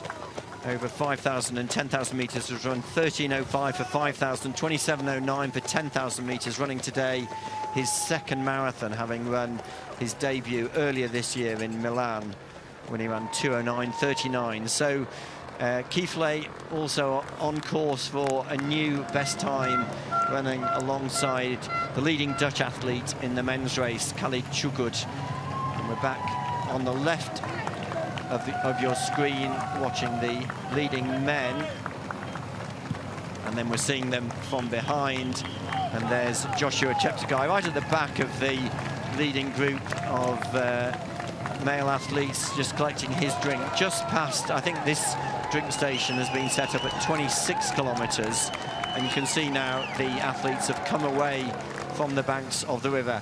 And there is Tom Dumoulin, and it looks as though Dumoulin is really starting to struggle. Went out very, very ambitiously with the leading women. Dumoulin, yeah, indicating that he's got problems with his calf. Yeah. So a little bit of an ambitious first attempt at the marathon for Dumoulin, still enjoying it. Well, it'll be interesting. If you're a keen cyclist, you'll have followed some of the world's top cyclists switching over to running. Christian Meyer is one of those who's achieved high success more at ultra running than at marathon running. But Dumoulin, who retired from the World Tour 3 years ago, having had an amazing career right at the front of the World Tour cycling, is struggling in his first marathon, but there's nowhere to hide, is there? There's nowhere to hide over the marathon. He ran a very good half marathon in Egmont earlier this year, and I think that had given him hope to run a first marathon under 2 hours and 20 minutes. You have to respect the distance. I'm not suggesting he didn't, but I think we were both rather surprised and raised an eyebrow at each other when we saw him running along with the elite women so early in the race, and maybe he's starting to pay for it now. So men through 26 kilometres, and they're going to go south again and start to gradually work their way back towards the city of Amsterdam. We're hoping that we'll have the one remaining pacemaker still involved until 30k, and then it'll be interesting to see, because as many people watching will know, often it's at 30k that the racing starts. Get to 30k, and then you've got a 12k race. And it'll be interesting to see how many of these guys are still there in contention when we get to the 30k mark. Chepkirui still in there, all the big names. Did Getachew, the defending champion, going for a third victory in 4 years. Asmari's in there as well. All the big names safely still there. I think the race organisers will also have their eye on the fastest ever marathon run in Holland, which is not here in Amsterdam. It's Bashir Abdi's course record in Rotterdam, 2:03.36, so just 3 seconds faster than Tola ran here in 2021. So that would be an extra bonus for the organisers if they could not only get a course record, but a fastest ever marathon time for a marathon in Holland. And Holland has such a rich history of marathon running, going back to when marathon running started in Enschede in 1947. Amsterdam being the second big city marathon that got going here in 1975, and then Rotterdam followed in 1981. So some really big races. Eindhoven, the Eindhoven Marathon just took place in Holland last weekend, and that race was won in 2:06 on the men's side, 2:25 on the women's side. So many big city races here in Holland, Amsterdam and Rotterdam being the biggest, and they both, Amsterdam and Rotterdam, their course records are in the top 10 of all the big city marathons across the world on the men's side. And not surprisingly, given that background, there are aspirations to one day perhaps become part of the World Marathon Majors family. That's now a group of 7 major city marathons. Sydney was the latest to join that group. The Johan Cruyff Arena is another landmark on this iconic course. And Amsterdam has got a good case, but of course the World Marathon Majors are looking to represent themselves across the whole world. Shanghai is very much in there in the conversation. South America at the moment doesn't have a World Marathon Major, so that's another opportunity as the women approach at 25 kilometers. Remember, a group of 7, all of them Ethiopian, went through the halfway mark, and I think the same 7, Richard, are all still there at 25k. Yeah, Zeynep Yilmaz, Waganesh Makasha, Bozena Mulati, Ayn Alan Dester, Gadisa Mulu, Berchkan Waldi and Mekdes Shmelis. The 7 Ethiopians at the front, still with their pacemakers, and I would expect quite a few of those pacemakers could go the full distance. These are the male pacemakers who are leading these women, and at the front of this group, Zeynep Yilmaz, she's the one who seems to be pushing. She actually asked for a faster pace from the race organisers. Her best time 2:19.07, but they're on course for something around a 2:18 finish. Zeynep Yilmaz now coached by Haji Ajilo, and there is Ayn Alan Dester and Mekdes Shmelis, and there's Waganesh Makasha. Those are the 7 Ethiopians right at the front of this race. Bozena Mulati, I want to mention, she finished 8th in the 10,000 meters at the World Championships in Oregon, so has got less experience at the marathon, but has made a very good start to her marathon career, having finished 3rd in Berlin last year in a time of 2:19.00. Well, this is Mesvin Nagusi, one of the lesser known marathon runners. He's starting to drop off from that leading group. Still Chemotot, the Kenyan pacemaker, right at the front, being pursued by Gatani Mola. And in that leading group, you can just see in the orange shorts at the back, Chepkirui is still there, and Getachew is there as well. Getachew is there, and the tall figure just in front of Chepkirui, Gabriel Ge'e. So I think they're the leading athletes just very happy to let the pacemaker take them through up until 30 kilometers, and it's at that point that we would expect the pacemaker to drop out, and I think there's now 10 athletes following the pacemaker. That's a nice group for them to really fight it out over the final 12 kilometers. once they get to 30 kilometres. Yep, they'll negotiate a tunnel, the Fietstunnel, just before they get to the 30-kilometre mark. They're strung out, aren't they? Chepkirui just coming a little wider, but there's a good rhythm about this. There is Moller. And Gay, who was, we sensed some impatience from his body language as they went through halfway, has just been content to just drop back a little bit. He's towards the back of that pack in the lilac vest there. Another athlete in this leading group, Bazazao Asmari. They're just behind Gitani Mulla, Ethiopian athlete, ran here in Amsterdam 3 years ago. That's where his PB was set 2:04.57. So Asmari knows the course. Mulla running here in Amsterdam for the first time. The athlete with the most experience of Amsterdam in this leading group is the two-time winner, Sergei Getachew. And there is the Kenyan athlete Lamek 2, who went off rather ambitiously. He's got a best time of 2:06.29. He's starting to drop off from that leading group. So big moment coming up in just under a kilometre time. There's the view from him. It's tough, isn't it, when you become detached from the group. It can be a very, very lonely place.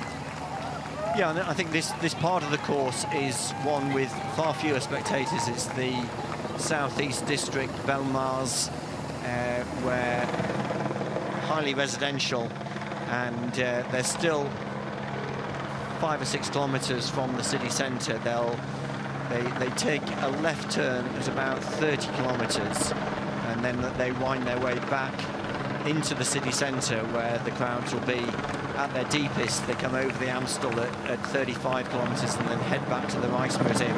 You can see, in a way, how quiet this section of the course is. But the runners really be focused on just keeping a good rhythm, and probably anticipating that Chematot, here number 3, will step aside quite shortly. He's doing a good job. He's been the sole pacemaker now for almost 10 kilometres. Just keeping a close eye on Chepkirui there. He's looking good. This is the point where we start to try and read how athletes are feeling. Are they up on their toes? Is the shoulder relaxed? The facial muscles, how are they looking? And Chepkirui, in the close-up shots we've seen of him so far, looks pretty comfortable. There is two, again, just trying desperately to hang on to the coattails here of this leading group. Yeah, Chepkirui was speaking earlier this week at the press conference about how he'd prepared for this race, really with a lot more confidence. He trains alongside some other really good marathon runners. Victor Kiplangat, who won the World Championship Marathon in Budapest 2 years ago, finished 15th in the World Championships in Tokyo just 5 weeks ago. So he's got some very good training partners with a little bit more experience. He's also learned a fair bit from the marathon, having raced twice already.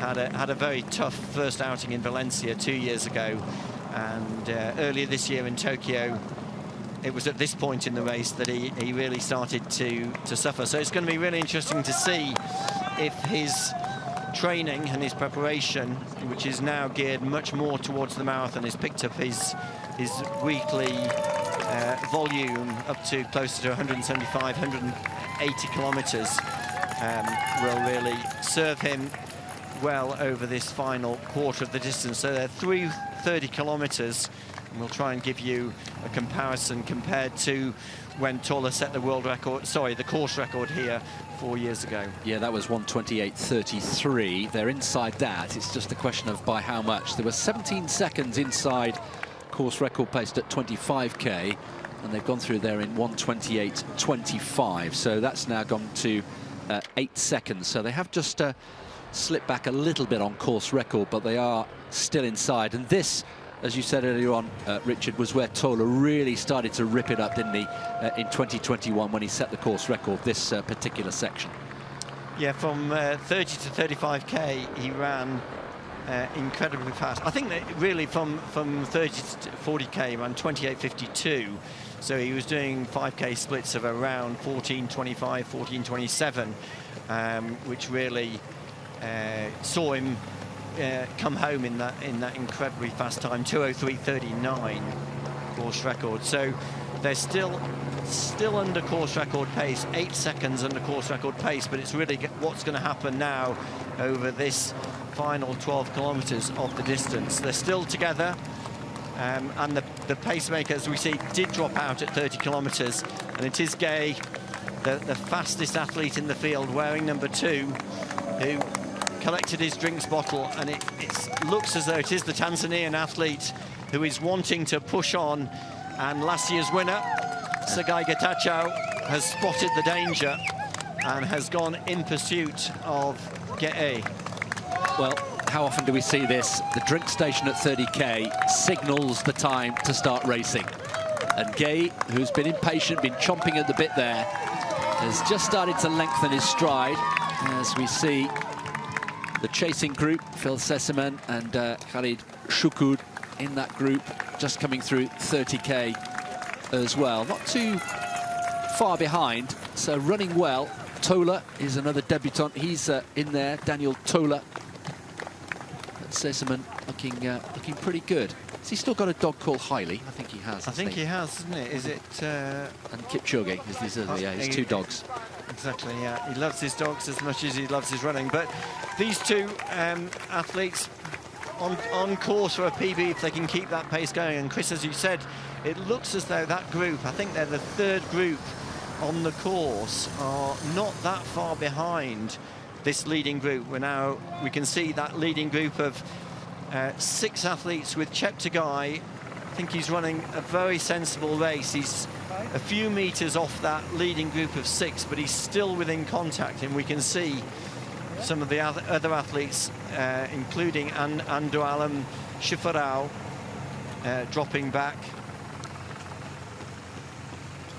Yeah, that group of 11 actually went through 30 kilometers more or less with identical times, but that situation now has changed completely. And again, it's Gabriel Gay, the Tanzanian record holder, who has done the damage there. There is Tonyo.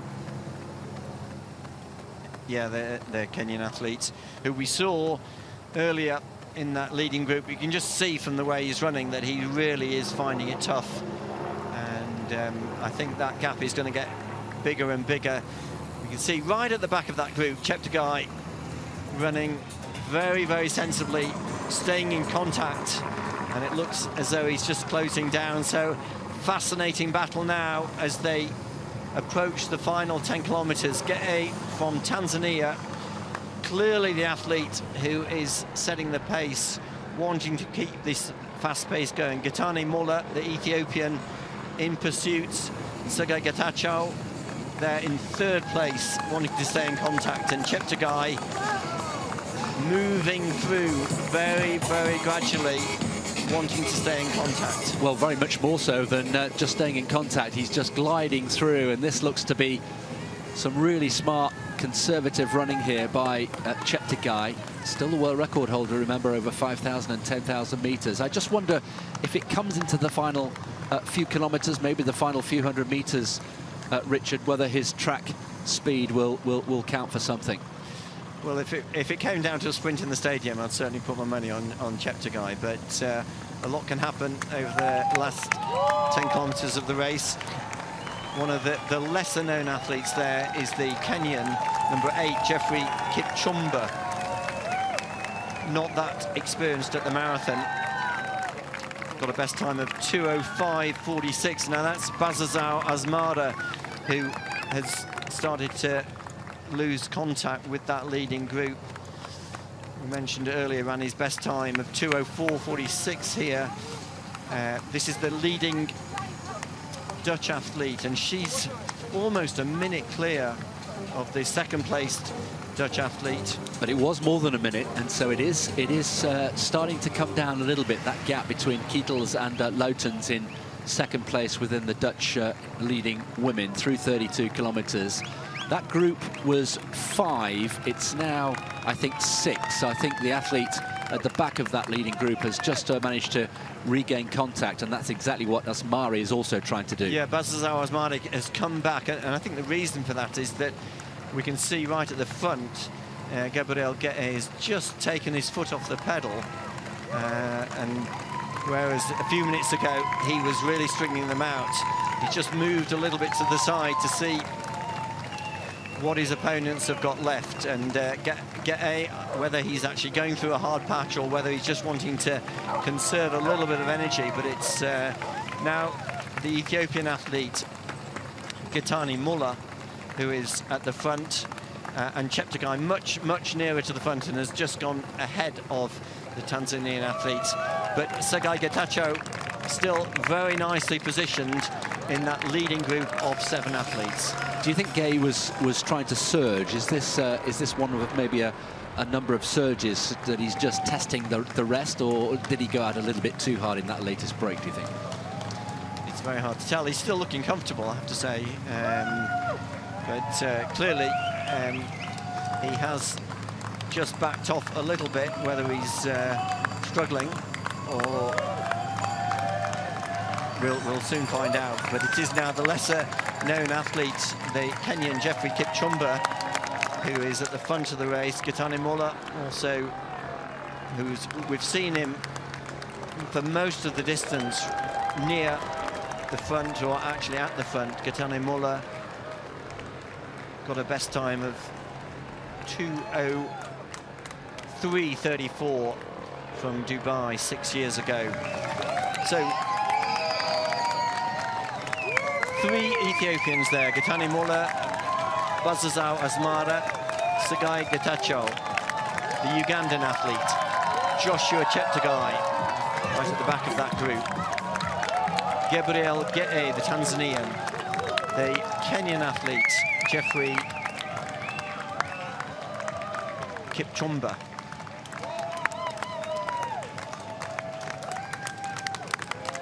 and the athlete that we haven't mentioned there is also, another Ethiopian, Bute Gemechu, best time of 2:04.51, so running faster than he's ever run before. Certainly the pace at which they're going is still on target for the course record.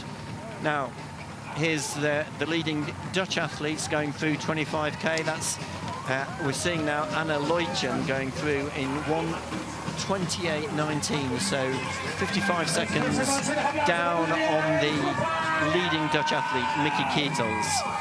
We'll keep an eye on that gap because it feels like it is just coming down a little bit, and the question is, has Anne Leutjen got enough road ahead of her to try and close that gap? We're getting some really good pictures, by the way, here, just trying to spin round, and that's the gap. She can see Kittles, can't she, ahead of her? Not a difficult thing with that peroxide blonde hair. So that's the target, and Leutjen will know that. She can see her physically with the naked eye. Yeah, and it's an ambitious goal that she set herself to come back here to run her 3rd marathon of 2025. But there is a national marathon title at stake and the prize money that goes with that. So Anna Leutjen, be very interesting to see whether she can close that gap on the 1st place Dutch athlete, Mickey Keitels. Meanwhile, at the front, it's the Kenyan athlete now, Kipchumba, who is making the pace. Tsegaye Getachew and Getani Mulla, the 2 Ethiopians, tucked in 2nd and 3rd, and Bazazao Asmara again starting to struggle. We saw just a few minutes earlier he was losing contact. Then as the pace slowed, Asmara made his way back into that leading group, but now as they head into the final 10 kilometers, that leading group down to 6 athletes, and look how comfortable Chepkirui looks. We've seen him look like that on the track. It is that loping stride, and it's going to be really interesting to see whether Chepkirui can stay as controlled and calm as he looks at the moment. He does look good, doesn't he? He looks really smooth. He's taken this preparation so seriously, as we were hearing from his manager yesterday. And as Jos Herman said, when this guy puts his mind to something, he commits. you know, 100%. There's no messing about, and he is committed massively to this Amsterdam Marathon. I think that's right. I mean, he's the type of athlete that loves setting himself goals. I mean, I remember a year out from the Paris Olympics speaking with his manager at the time, Yuri van Velden, and he said that Joshua was really focused on winning in Paris the 10,000 metres, and he won gold there, and that was marked the end of his track career. And he's come here now to really start to consolidate his marathon career. But it's Gay who's gone back to the front and again put his foot down as he had done about 10 minutes earlier. Yeah, feels like another surge, doesn't it? It's very, very definite surge from Gay. Chepkirui has again taken a cautious approach and just dropped back a few meters, but it looks like it's 4 athletes now at the front. Gabriel Gay being pursued by last year's winner, Tsegay Getachew, Getani Mulla, and I think it's the other Ethiopian, Bute Gemechu. And Chepkirui playing it cautiously. Yeah, and I think he's right to, not panicking. He can't let that gap get too big, but nor should he overexert himself. It could be just another surge. We've seen it once already from Gay. Gemechu looks the most vulnerable at the moment. So the group of 6 has become, for the moment, a group of 4, with Chepkirui in 5th place and chasing. So we're at 34 kilometres. This is the stretch where they'll come back over the Amstel, past the Royal Théâtre Carré, and then head back down to the Rijksmuseum. And the crowds will get really thick as they approach Vondelpark and back here at the stadium. Great anticipation. See who can win.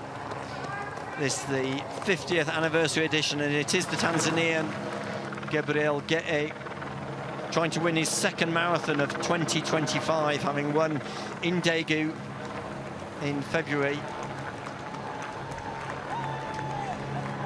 And to follow on from that great victory by his compatriot Alphonse Simbu in Tokyo in the World Championships 5 weeks ago. So it's those 4 athletes. Tanzanian Gabriel Gay being pursued by Getani Mulla of Ethiopia, Bute Gemechu of Ethiopia, and Tsegay Getachew of Ethiopia. So 3 Ethiopians in pursuit of the fastest athlete in the field, Gabriel Gay, 28 years old, just 2 days older than Joshua Chepkirui, who's in 5th place. Yeah, and that gap looks to be getting bigger and bigger.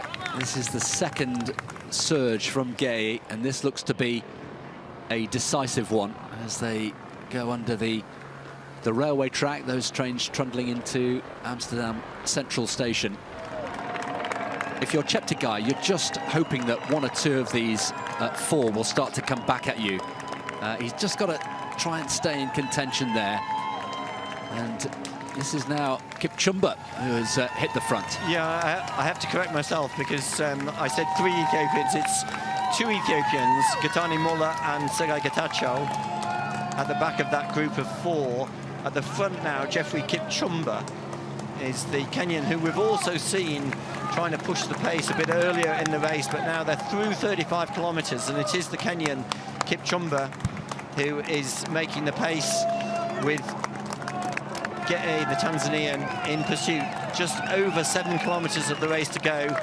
Tsegay Getachew trying to stay in contact with those 2 leading athletes, the Kenyan and the Tanzanian.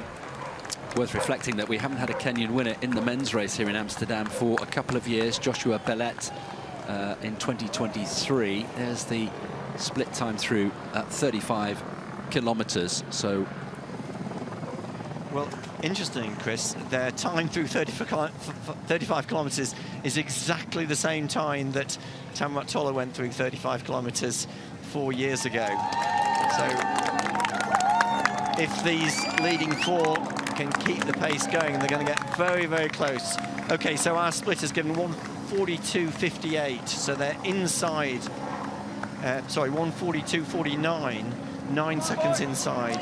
Yeah, it's about the same as it was at 30 kilometres. It's almost a second just outside. And now it's Getachew, the defending champion, who is just starting to drop off. And Gay and Kipchumba between them are starting to do some real damage. Well, look at this. Goodness me. Kittles is really struggling, and I think she's soon going to be overtaken by Leutjens. We're now watching the race for the first Dutch athlete in the women's race. This is Mickey Kittels, who's been the long-time leader in the Dutch women's race.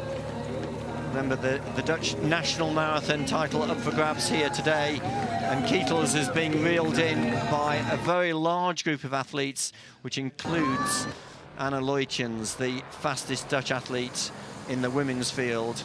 Remember, her best time, 2:26.38, set here in Amsterdam. Sorry, 2:26.36 run here in Amsterdam 2 years ago.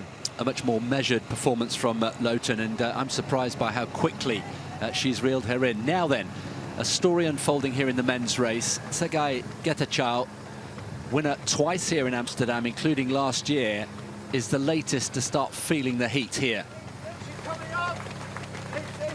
And Leutjens there, left of picture in the lilac, just disappearing, is now almost on the shoulder of Kittels. And I wonder, Richard, whether Kittels is aware of that. Well, if she's not already, she soon will be, because it looks as though Leutjens is the athlete who's moving through, and Kittels is the athlete who's really struggling to hold on to her pace. But meanwhile, at the front, with just over 6 kilometers to run, it is the Kenyan still who is making the pace, but Gabriel Gete, the Tanzanian, in second place, still looking as though he's got plenty of running, and he's being pursued by Gitani Mole. So these are the three athletes. Kipchumba of Kenya opening up 10, maybe 15 meters on the Tanzanian and Ethiopian athletes. So we've got a Kenyan at the front and a Tanzanian and Ethiopian in second and third as they head back down towards the Rijksmuseum. Remember, they'll pass the Rijksmuseum at 38 kilometers, then they go into Vondel Park just before 39 kilometers, and then they have 3 kilometers, half of which is through Vondel Park, and then they'll come back out onto the streets before looping around back and finishing in the stadium. Well, this is bold, isn't it, from Geoffrey Kipchumba. We had a Kipchumba winner here back in 2019. Vincent Kipchumba won in 2:05.09. This is bold because, as we've been saying, the event in recent years has been dominated by Ethiopians, and he's opened up quite the gap there. And the question for me, Richard, is can Tola and Gaye, can they work together in second and third to inch their way back? And there's the fourth place athlete, Sergei Getachew, and Cheptegei is now trying to close that gap, and it looks as though he is closing. So those are the fourth and fifth place athletes.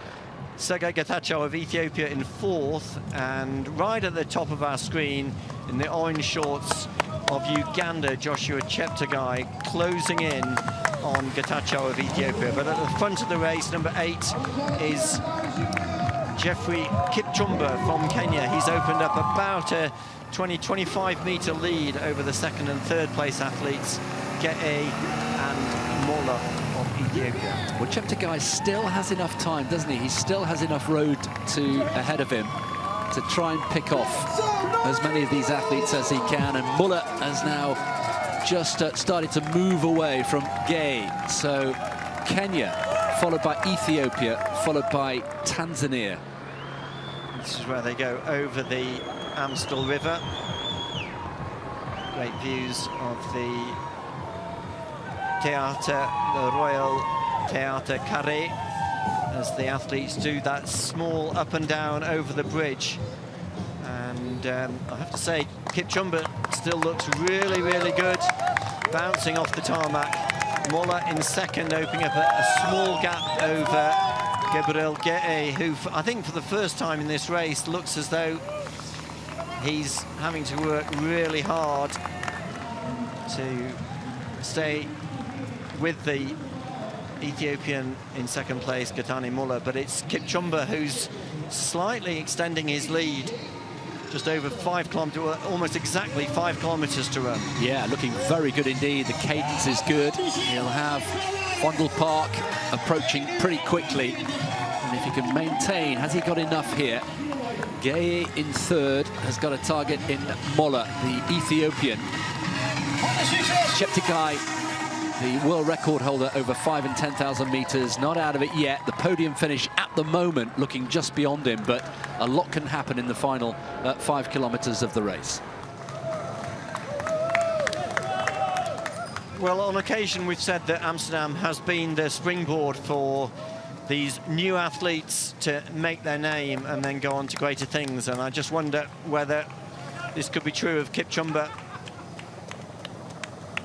Really came into the race as one of the lesser-known athletes, or certainly less favoured, alongside the likes of Gaye and Chepkirui and last year's winner Sergei Getachew. Gaetano Molla also with a great record, stretching back to when he ran that very fast debut in Dubai 6 years ago. But it is Kipchoge who is extending his lead. And still looking good, isn't he? Still looking full of promise. The arms are working hard.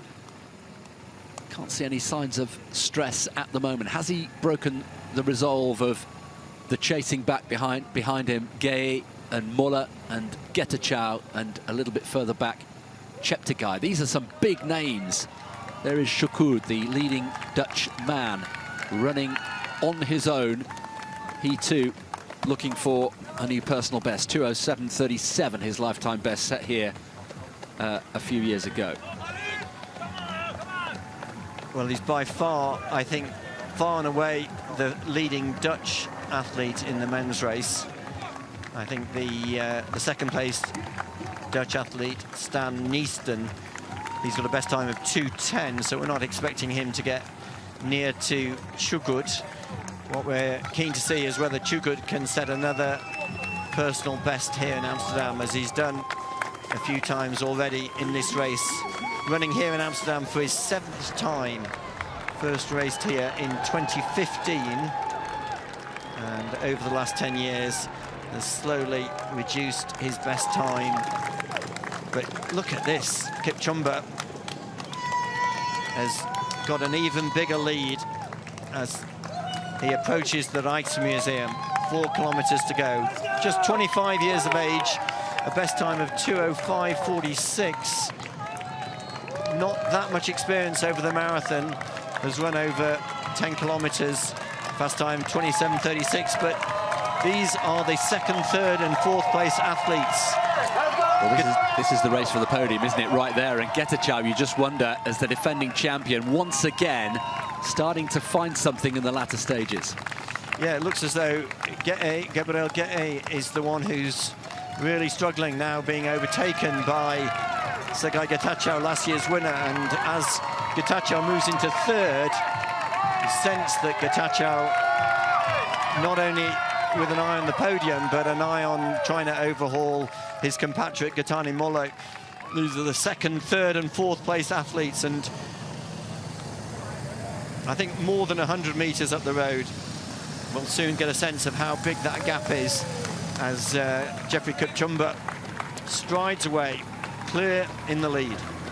Meanwhile, in the women's race, approaching 35 kilometers, we've had this group of 7 Ethiopians locked together for almost the entire race, and there they are still.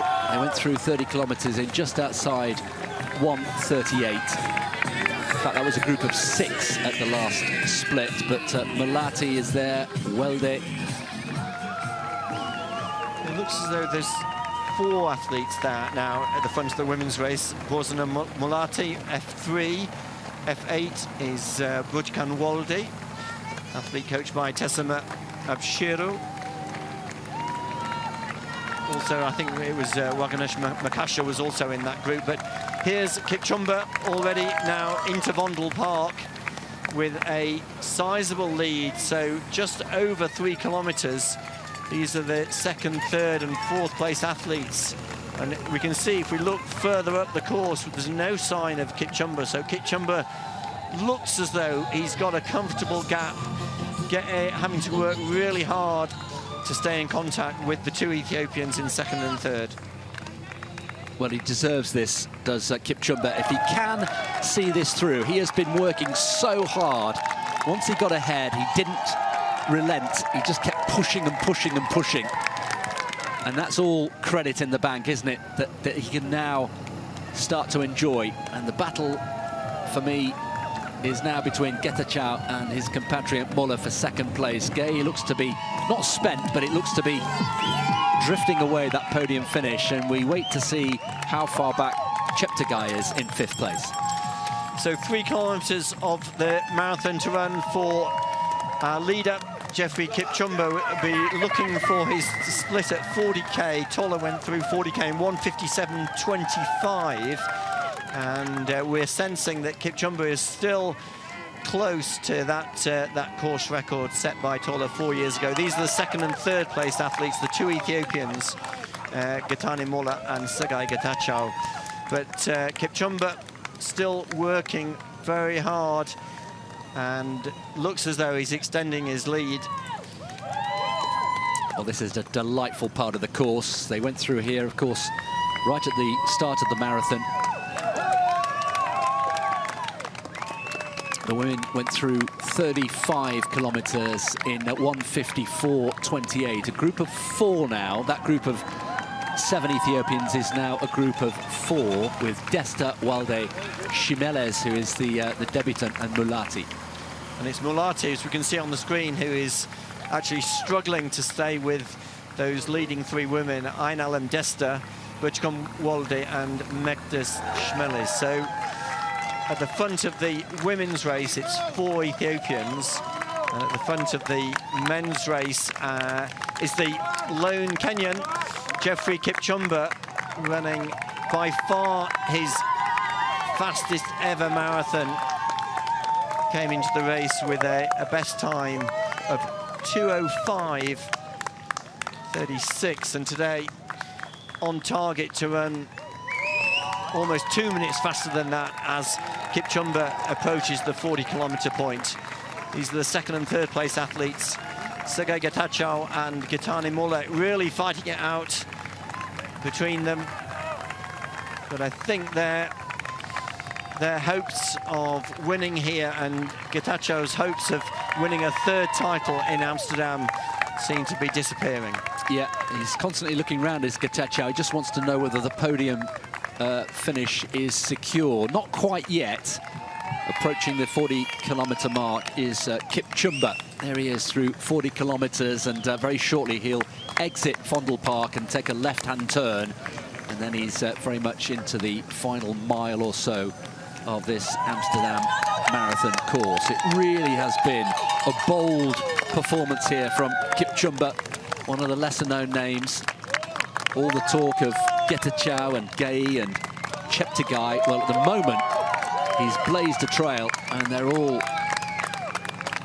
behind him. Look, can't even see them physically. There he's through 1:57.06, and he really has poured it on there, hasn't he? 19 seconds inside course record. He's on for a massive personal best, and as things stand, a new course record. This is absolutely fascinating stuff from Kipchumba.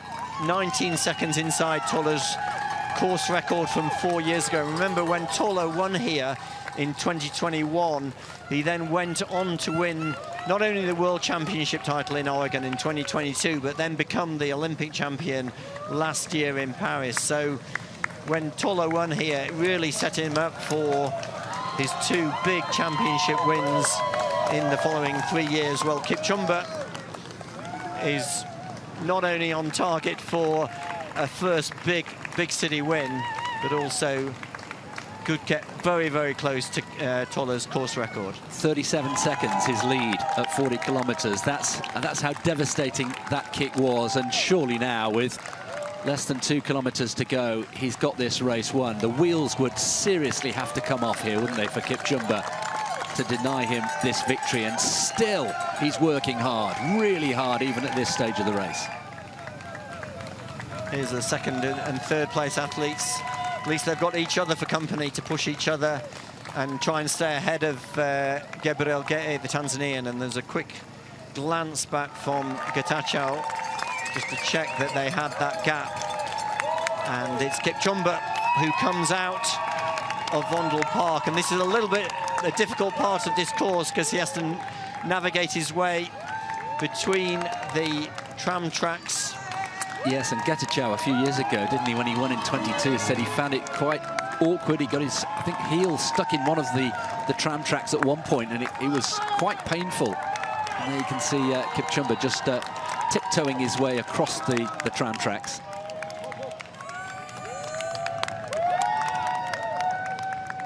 See the pain on his face as he really pushes himself.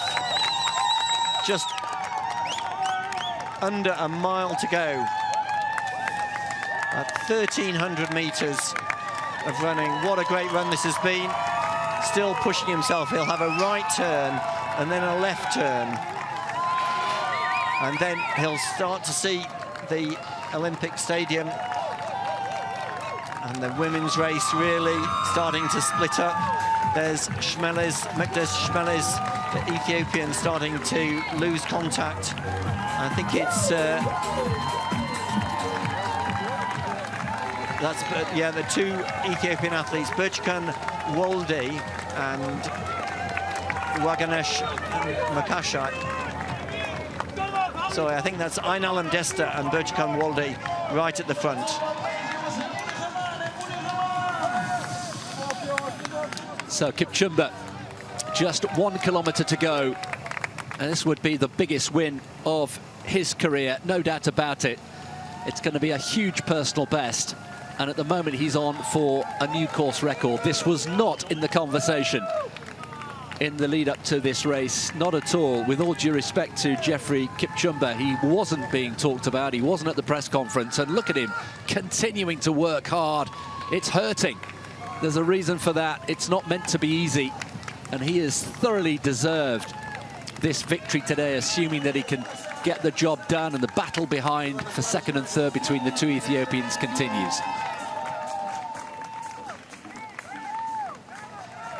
Well, we came through under this arch this morning on the bus in before the sun rose in pitch black, and here he is, 750 meters to go, less than 2 laps of the track.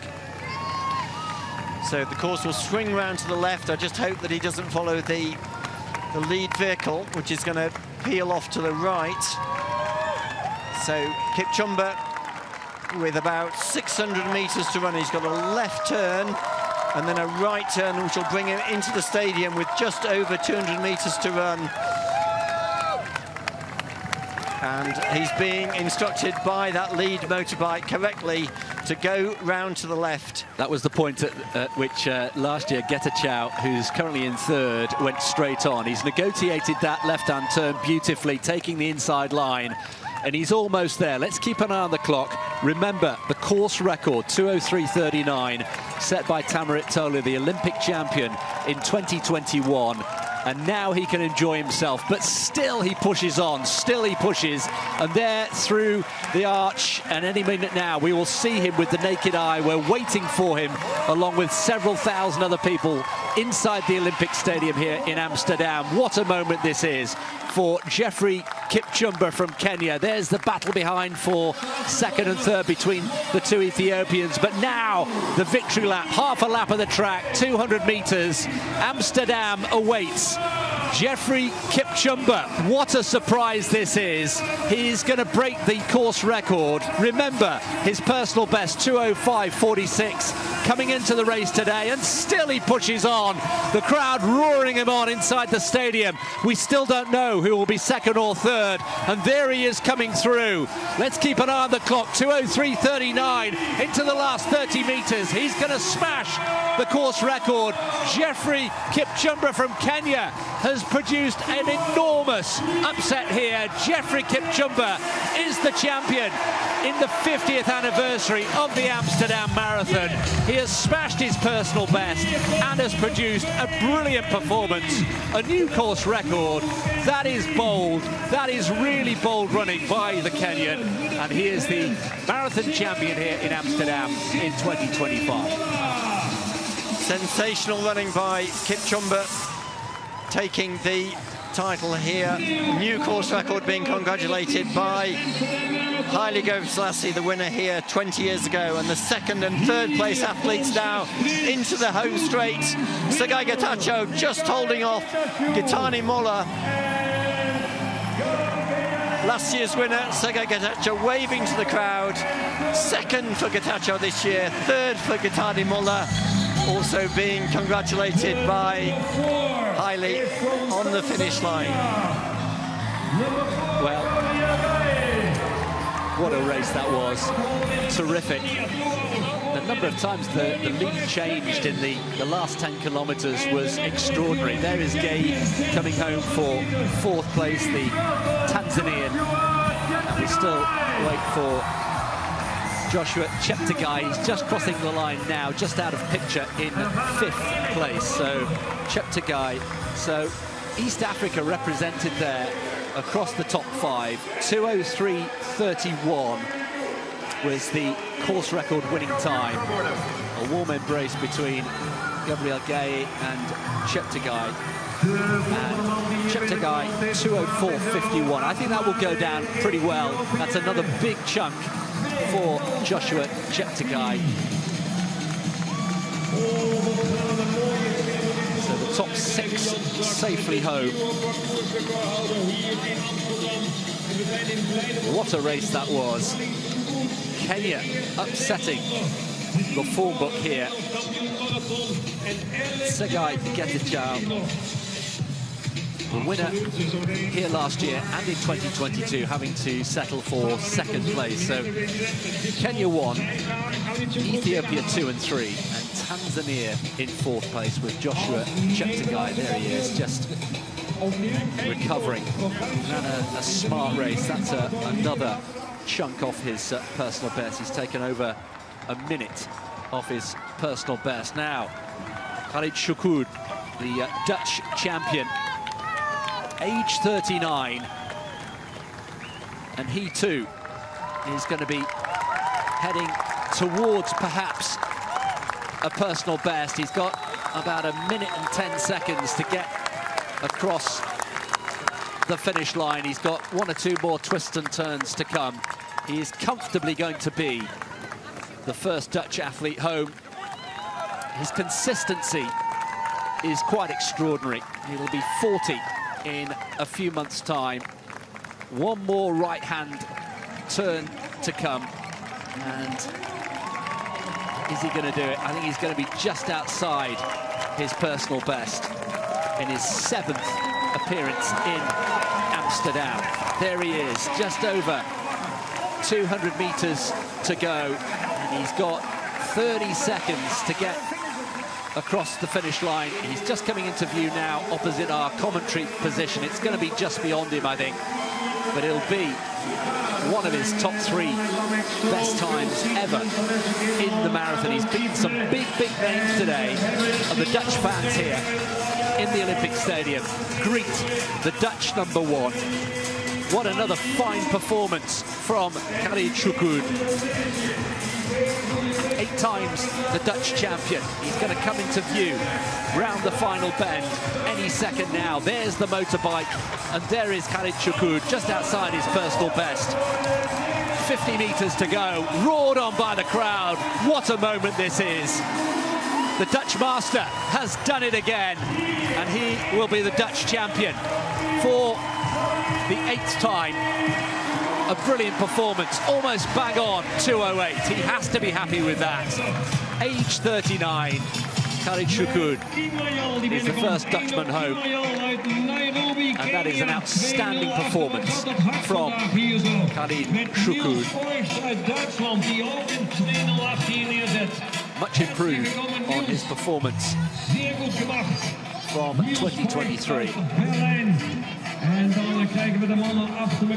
So congratulations to Khalid Choukoud.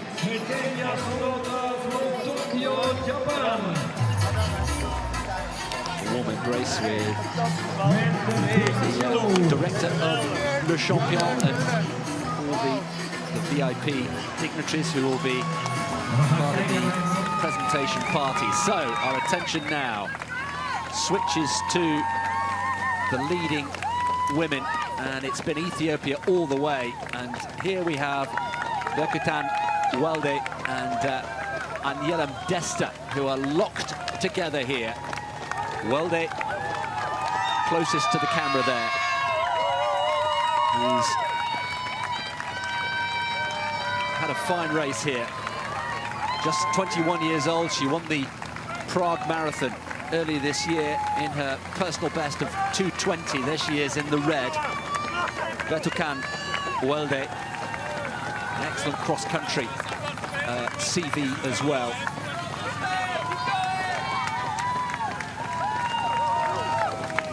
She is the quicker on paper over her compatriot Anyelem Desta. She's a 2:22 runner, and there they are, stride for stride. The course record has long gone. That was never really on the cards, right from the first 5K split that we saw. So Yalem's there for Halu's course record from 2024 is perfectly safe. They're into the last 8 minutes or so of running here, and they have opened up a gap, an appreciable gap over the likes of Shimelez and Mulati and Yima, their compatriots. Approaching 40 kilometers through Fondle Park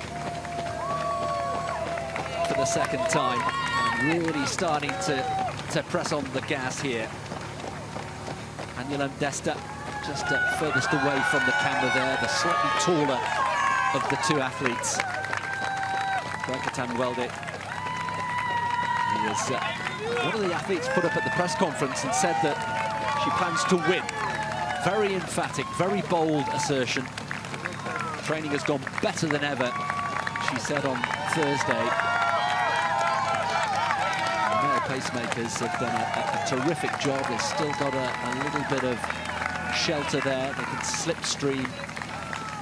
So Welde against Desta, who is going to come out on top here into the final 2 kilometers of this race. We'll be hearing from the winners a little bit later on in our coverage on this bright Sunday morning here.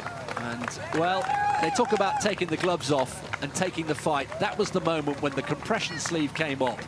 And Jeffrey Kipchumba thought, right, this is it. This is my moment. And when he made his break, it was absolutely decisive. It was a sensational last 10 kilometers from the Kenyan. Jeffrey Kipchumba, the first Kenyan to win for a couple of years. It's been very much dominated by Ethiopia in the last few years here in Amsterdam. But today, it was Kenya's day. And there was that winning moment.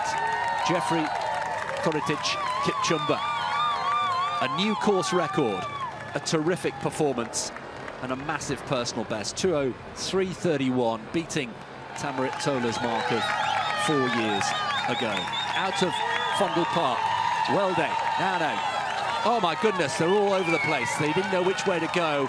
There was a choice. The course splits, and one athlete went one way, and the other went the other, but actually it's not been particularly decisive. Now it's all about negotiating these rather awkward tram tracks. Here it is again, a little bit of indecision. Even the pacemakers didn't really know, and it was actually Desta who went the slightly longer way round, and then they met up again.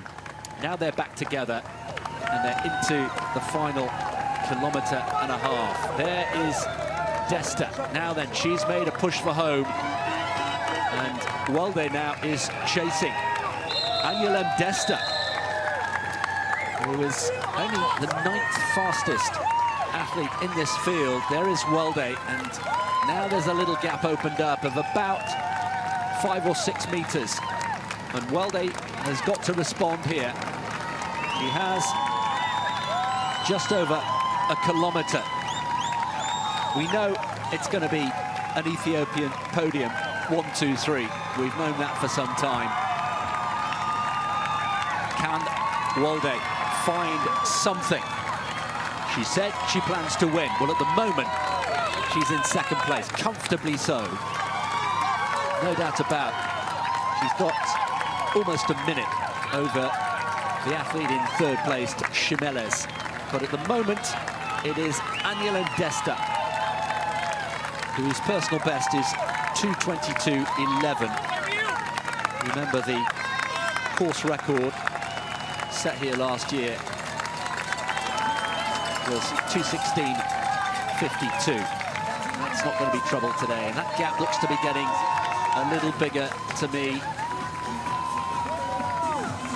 1 kilometre to go into the final 1,000 metres of this race, and this looks to have been decisive. Aniela Desta, born in 2004,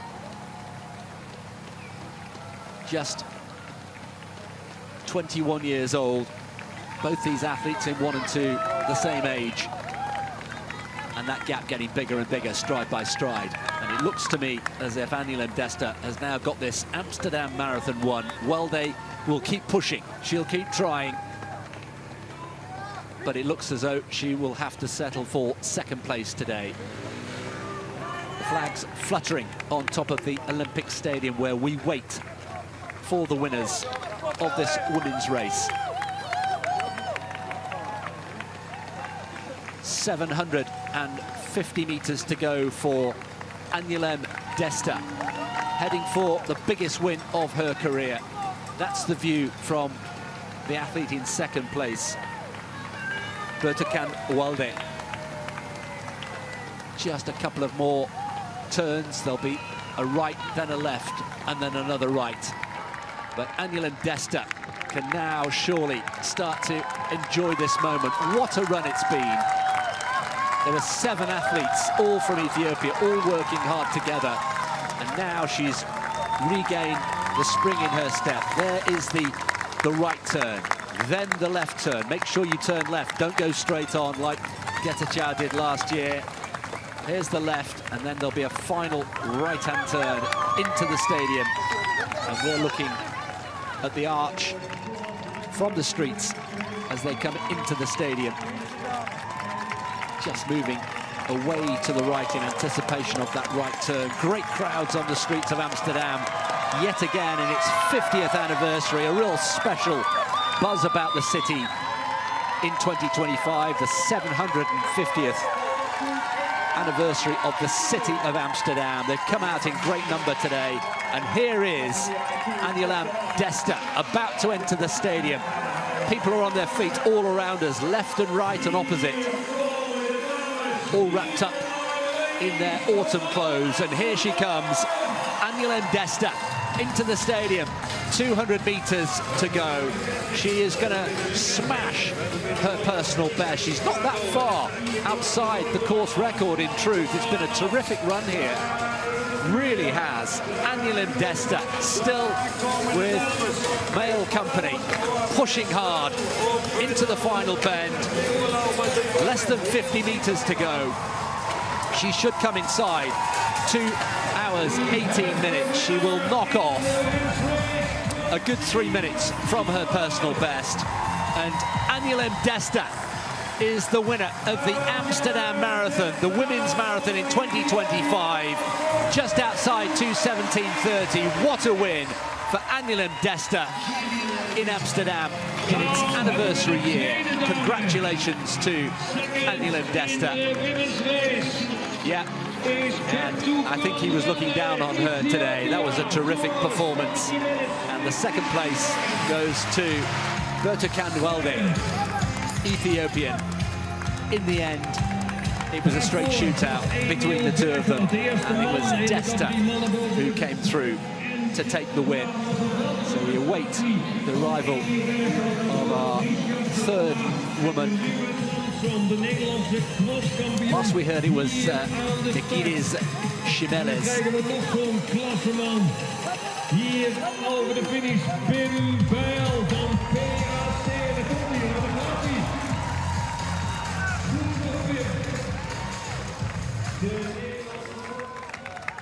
There is Anne Lowton, who's run a really measured race today. At one stage, she was well over a minute down on the leading Dutch woman, Nikki Kietels, but just trusted her judgment, and her pacing was terrific.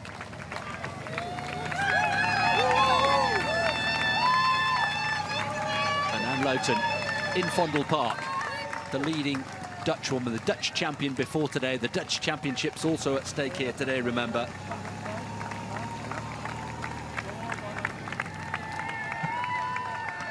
And just a few weeks after that terrific performance in the heat of Tokyo at the World Championships, this is impressive stuff from Anne Lowton.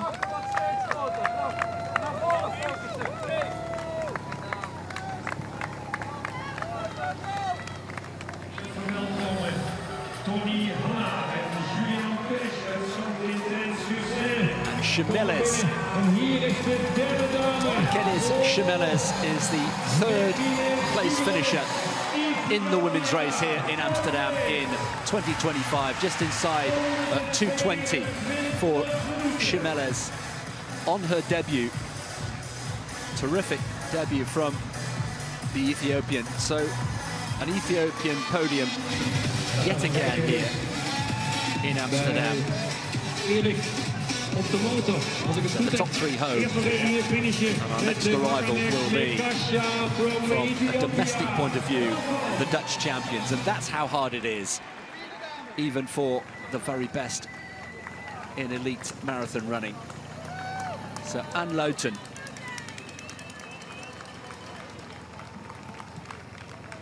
her personal best, 2:26.36.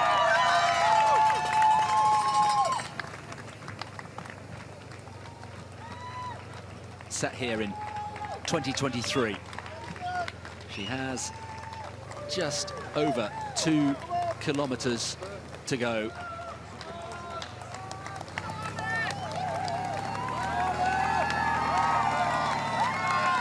She will exit Fondle Park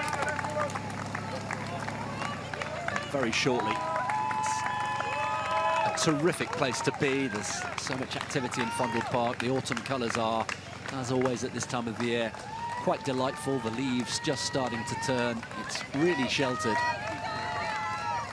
And decent support as well.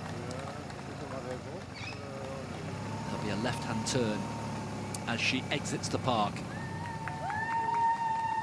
Looking a little tired, but maintaining her rhythm quite nicely there. Mickey Kietels, who went off very quickly indeed, and has dropped back. In fact, we're just wondering whether she's actually stepped off the track, but it's now Jill Holterman on her debut here in Amsterdam, who is the second Dutch woman in the national championships. So 1,800 meters to go for Anne Lowton, who's run Rotterdam 3 times, but has always produced her best in Amsterdam. And this was the winning moment for Anielem Desta here today. As they came out of Fondle Park, there was some confusion as to which way they should go, left or right of the barrier. Anielem Desta took the right-hand fork, and in the end was able to hold off the challenge of Bertakan Walde. And Lowton then out of Fondle Park. Here the crowds start to thicken quickly. Really good atmosphere on the streets today. She's instantly recognizable. Surely she can raise a smile at some stage as she maybe enters the stadium. She's having to work really hard. This has been tough, no doubt about it. Jill Holterman is the chasing athlete behind her. And Mickey Kietels just maybe getting her pacing judgment slightly off key today. Keeping clear of those tram tracks. No trams running in this part of the course today, of course. Today, the city of Amsterdam, in its 750th year, has been taken over by the marathon, celebrating its 50th anniversary. Dual celebrations in Amsterdam today. Congratulations to the pacemaker, who's done a great job. He's been by Anne Loughton's side for pretty much the whole race, and now Anne Loughton acknowledging the crowd and getting some terrific support. She is a popular figure in these parts. Great environmentalist. He's spent time in the US studying and spent 2 years at Utrecht University. And there is the gap. Mickey Keitels still in the race, but has dropped off quite markedly. Remember, Mickey Keitels for much of the race was the leading Dutch woman, but you just sensed that she'd gone off too hard, and she was over a minute ahead of Anne Loughton at one stage, but then that gap came under a minute, and then very quickly, quite dramatically actually, the gap was almost whittled away to nothing. And then, as we saw live in pictures, Anne Loughton just appeared on the shoulder of Mickey Keitels, who, if she didn't already know, would have got the shock of her life. But she must have known it was coming, you can tell. There is Jill Holterman, who is the second Dutch woman on her debut. Has run 3 half marathons this year in Den Haag, in Berlin and in Hamburg. Has run 6 marathons in her career, including New York last year. Has run 2:40 and bits in the last 2 marathons, so she is also heading for a huge personal best on her Amsterdam debut. Anne Loughton has got under a kilometre to go.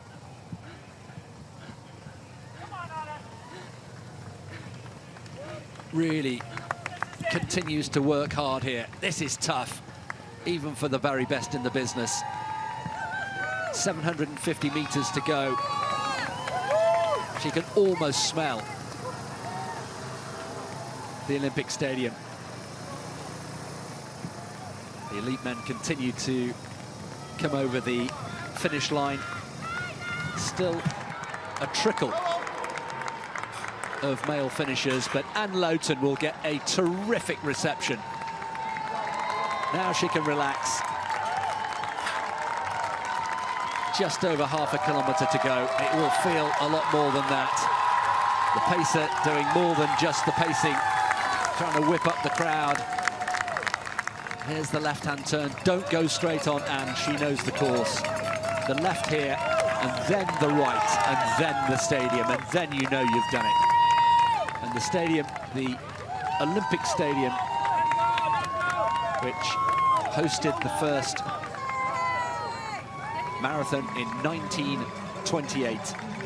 The Olympic marathon won by Bougara Al-Douafi on August the 5th. Jill Holterman not far behind, maybe making a little bit of ground, and Anne Loughton has really slowed down quite appreciably. And Jill Holterman, I wonder whether she's left it too late. Is she running out of road? I think she is, but Anne Loughton needs to just keep focused here and just get the job done. It was just a few weeks ago that she was competing in the World Championships in Tokyo. And Jill Holterman is not far behind. She has run out of road, though, no doubt about it. Anne Loughton on her way, outside her personal best, but this is impressive from Anne Loughton. Into the Olympic Stadium, the crowd knows she's there.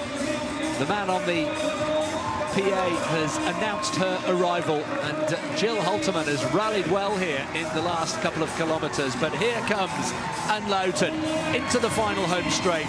Less than 50 metres to go.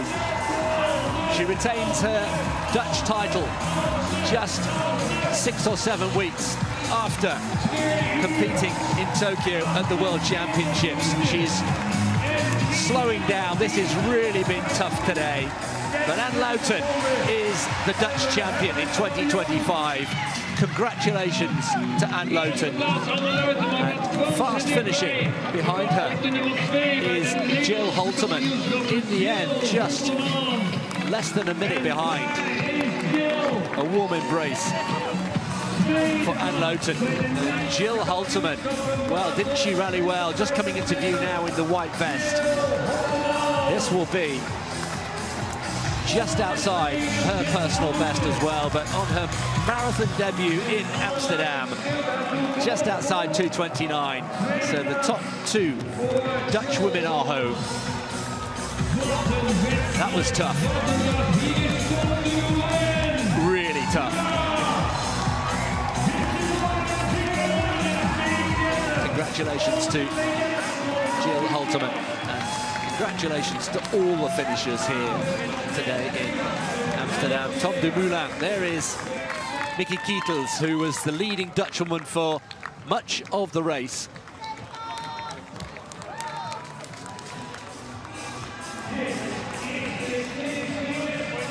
So the winning time, a reminder, Anja Desta, 2:17.37. Tom Dumoulin with the race director, René Witt. Warm congratulations for him. And Lowton, by the way, was 11th in the race overall, just behind Louise Small. And a few British women competing here today. But the top six, all Ethiopian. And Lowton, Dutch champion once again. It's a really hard run here for Anne Lowton. And here is Nikki Kietels, who will be the third Dutchwoman home in 13th place.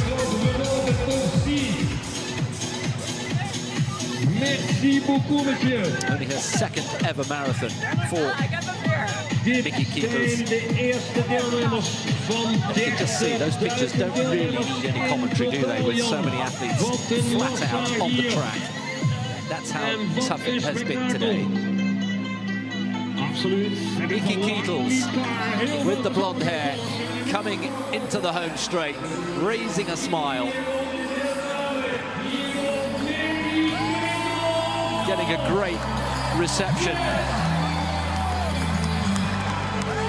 Nikki Kietels finishes only her second marathon in 2:31 and 20-something. A fine hand from Anne Lowton. Remember, she led Lowton by over a minute at one stage. She made a contribution to the wonderful book that we've been mentioning, Finishers One. So they're the top three Dutch women. Nikki Kietels coming home in third place, and Lowton 2:28.28. Almost 2 minutes outside her lifetime best, but bear in mind and thank you very much to all the pacemakers. That's a wonderful scene. Brilliant. Thoroughly enjoyed. The satisfaction will be enormous. De dames gaan de vierde plaats pakken hier. Presentations, of course, will be coming up a little bit later on. There's René Witt, the race director from Le Champion, the not-for-profit organisation who took over the organisation and running of this terrific marathon. There is the central station. And a reminder here of the top 10. Phil Seseman coming in the top 10 here for Great Britain. 2:03.30, a new course record for Geoffrey Kipchumba from Kenya. A surprise result today. Last year's winner, Tsege Getachew, in second place, and Getne Mola from Ethiopia in third place, with the great Haile Gebrselassie on the finish line. The women's race ended like this, with the top six all from Ethiopia. Anja Desta, again, a surprise result today for her, a big personal best. Berkatan Walde coming home in second, and Makidis Shimeles on debut coming home for third place, ahead of Makasha and Bulu.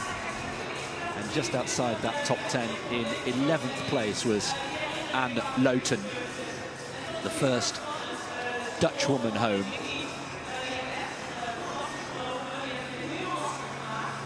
So all the main places and all the main races have been settled now, but of course athletes will continue to come into the stadium. First of all, in a trickle, dribs and drabs, and then by greater number for the next few hours. There are over 30,000 people somewhere out on the course who will be finishing in the next few hours. Many of them running for the first time. This is not just, of course, about elite marathon running. It's about people running for personal reasons, maybe in memory of loved ones, raising money for worthy causes, for charity, maybe setting themselves a lifetime goal, a bucket list thing to do.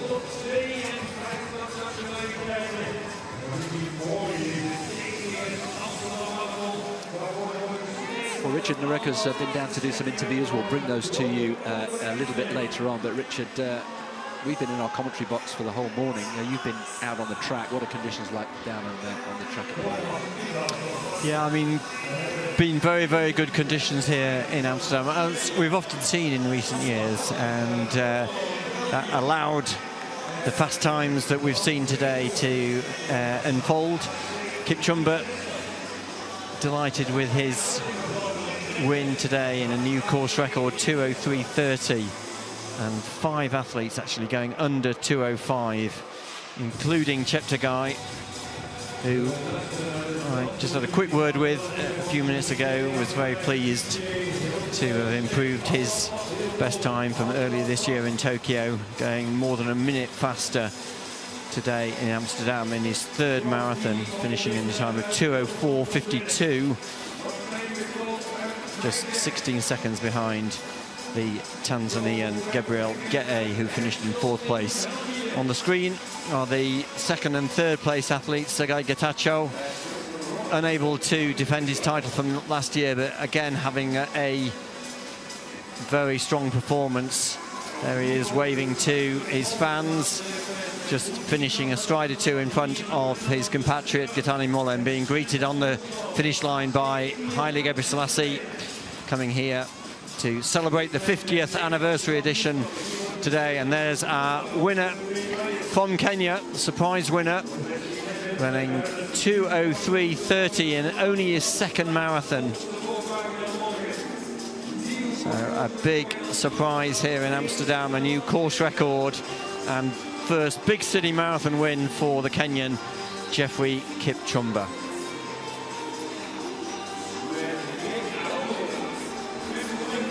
Yeah, terrific racing as well as terrific times. The last 12 kilometres up that men's race was really absorbing, with Gabriel Gete making those surges, Chepkirui keeping in contention. Getachew, it looked as though he might retain his title at one stage, but then when Kipchoge made his move, it was really decisive.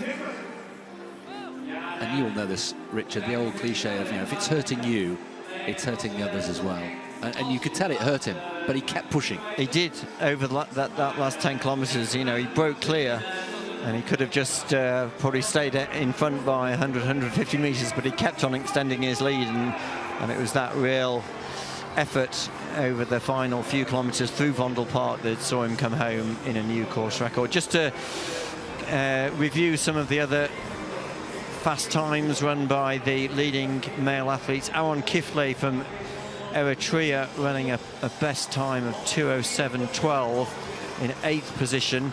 Phil Sessamon smashing his best time, running 2:07:18, and is planning to run another marathon in 7 weeks' time in Valencia. What a great run for him today, improving his best time by 46 seconds from his time in Seville 18 months ago. And Khalid Chukut, the leading Dutch athlete in the men's race, finishing in 13th position in the time of 2:08:00, just half a minute outside his best time. That was Shimeles who finished 3rd in the women's race, and well, Walde was right in contention there up until the exit of Vondel Park for the 2nd time, but it was this woman, Desta, who made her mark, and when she made her move, it was a decisive one. no surprise that Ethiopia dominated the top 6 positions. Rose Chilimo, by the way, from Bahrain, coming home in 7th place. The leading non-Ethiopian in the women's race. But very fast times also in the women's race. I mean, we were expecting a time of around 2:18, 2:19. They went through the halfway, the leading female athletes, in 69:11. But the first 2 athletes, Ayn Alam Desta and Berchkan Walde, running very strong negative splits, with Ayn Alam finishing in 2:17.37, just 19 seconds in front of second place Berchkan Walde, who finished with a time of 2:17.56.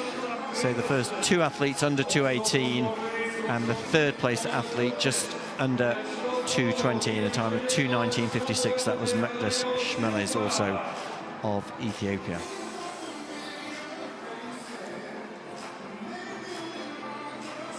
So that's the scene in the Olympic Stadium where we are bringing this commentary and these pictures, and still a terrific crowd here. A really pleasant Sunday morning in mid-October. And the men's and women's elite still continuing to come over the finish line.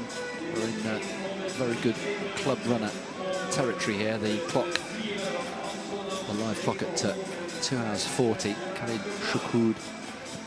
I mean, Mr. Consistency, Richard, you have to say. He just comes back year after year, doesn't he? And he's retained his Dutch title impressively again today. Yeah, we've been talking about the age at which marathon runners reach their peak. Well, Chukut is now 39 years old and wasn't far off his best time today in his 7th appearance here in Amsterdam, clocking a time of 2 hours and 8 minutes exactly. So just 23 seconds off his best time run in Valencia 2 years ago. No Dutch record for Chukut today, but another Dutch national title. Remember, Amsterdam today staging the Dutch National Marathon Championship, with Chukut winning the men's race, and there's the winner of the women's Dutch National Marathon title, Anna Leutjen, following up a very strong performance in the World Championships 5 weeks ago, where she was 17th. Today, Anna finished 11th overall, and just in front of compatriot Jill Holterman, with Mickey Ketels, the 3rd Dutch female athlete across the line. Leutjen's time, 2:28.28, a couple of minutes off her best time, set here 2 years ago. And Richard, you were doing the interviews at the time, but actually if the race had had another half kilometre, Holterman would have caught her. And Leutjen just had enough in the tank and just had enough to come home, but the margin between the two was actually in the end only about 30 seconds. Holterman looked the fresher as she came into the stadium. She was gaining on Leutjen consistently. Yeah, interesting, just looking at their split times, that Holterman did run a negative split going through halfway in 1:14.49, but running the second half about 20 seconds faster than that, coming home in 2:29.02. And as you say, Chris, a very impressive performance by her, Holterman, the first time that she's gone under 2 hours and 30 minutes since her run in Enschede 4 years ago.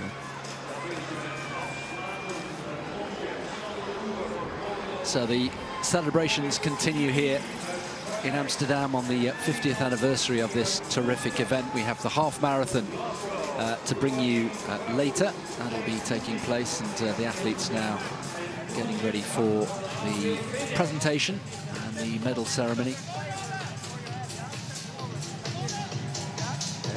It's a quick turnaround, isn't it, for the athletes?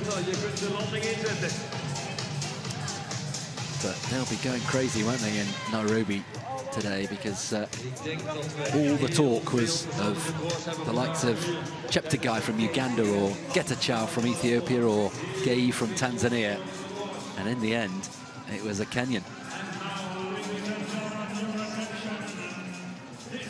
Yeah, we thought it would come down to a battle between the Ugandan Chepkirui, the Tanzanian Gei, and this athlete, Tsegay Getachew. Probably started as the favourite, having won here 2 years on 2 previous occasions. But it was the lesser-known Kenyan athlete, Jeffrey Kipchumba, who has taken the title today. From Ethiopia, So third place in the end, Getane Mola, who had a real battle with his compatriot Getachew on his maiden marathon in Dubai in 2019, and here he is on the podium in Amsterdam in 2025. The men's sport of the city of Amsterdam. In second place, with a final time of 2:04.18, also representing Ethiopia, 2-time winner Tsegay Getachew. Well, it's pretty good consistency, isn't it, from Tsegay Getachew, aiming to win here for the 3rd time in 4 years. Just coming up short, but he won the battle for 2nd, and that was an absorbing contest. And now, ladies and gentlemen, with a final time. But who would have thought? Who would have predicted this? 2:03.30. Your attention, your respect and applause for the winner of the TCS Amsterdam Marathon from Kenya, Jeffrey Kipchumba. Wow, what a moment. The best moment of his marathon career, no doubt about it. 2:03.30.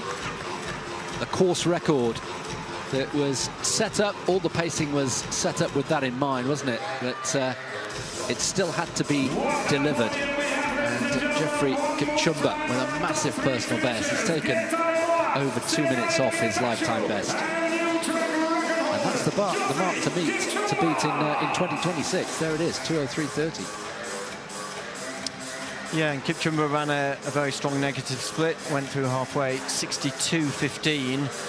And the second half was running a minute faster, 61.15, to bring him home with a finishing time of 2:03.30. So very impressive finishing from the Kenyan Kipchumba, the new champion here in Amsterdam for the 50th anniversary edition.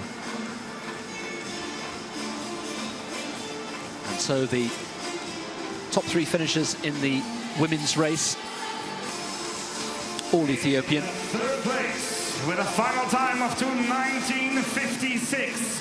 From Ethiopia, it's Matthias Kyburz. Well, that's not a bad debut, is it? First ever marathon of her career. She was a 68.17 half marathon runner, which was in Den Haag in March this year. So the Netherlands shaping up to be one of her lucky places, and that 3rd place was a terrific performance today. 17:56.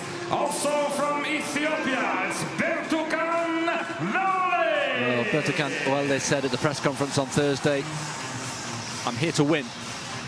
Came up just short, but she wasn't far off, was she? Training, she said, had gone better than ever before. Only made her marathon debut in January this year. And now, ladies and gentlemen, 2nd place in Amsterdam in October. 17:37. It's your attention, it's your respect, and it's your applause for the winner of the TCS Amsterdam Marathon from Ethiopia, Anyalem Desta. Well, Anyalem Desta, destiny, it seems, was the top step of the podium today. And when she made her move, coming out of Fondle Park, it proved decisive. Broke the resolve of Walde, her compatriot, and gets the biggest win of her career. 2:17.37. The course record was never really in doubt today. They were behind right from the first 5K split, but actually she must have run close to a negative split as well, Desta. And now it's time for the full podium. Yeah, the first two athletes both winning negative splits. We're going to listen now to the interview with the two winners. Jeffrey, congratulations on winning the race. How was the race for you today? Thank you. The race was good. I was well prepared to win today. And over the last 10 kilometers, you look to be working very, very hard to break your opposition. First of all, there was the Tanzanian and then the two Ethiopians. Just tell us, how was it for you over the last 10 kilometers?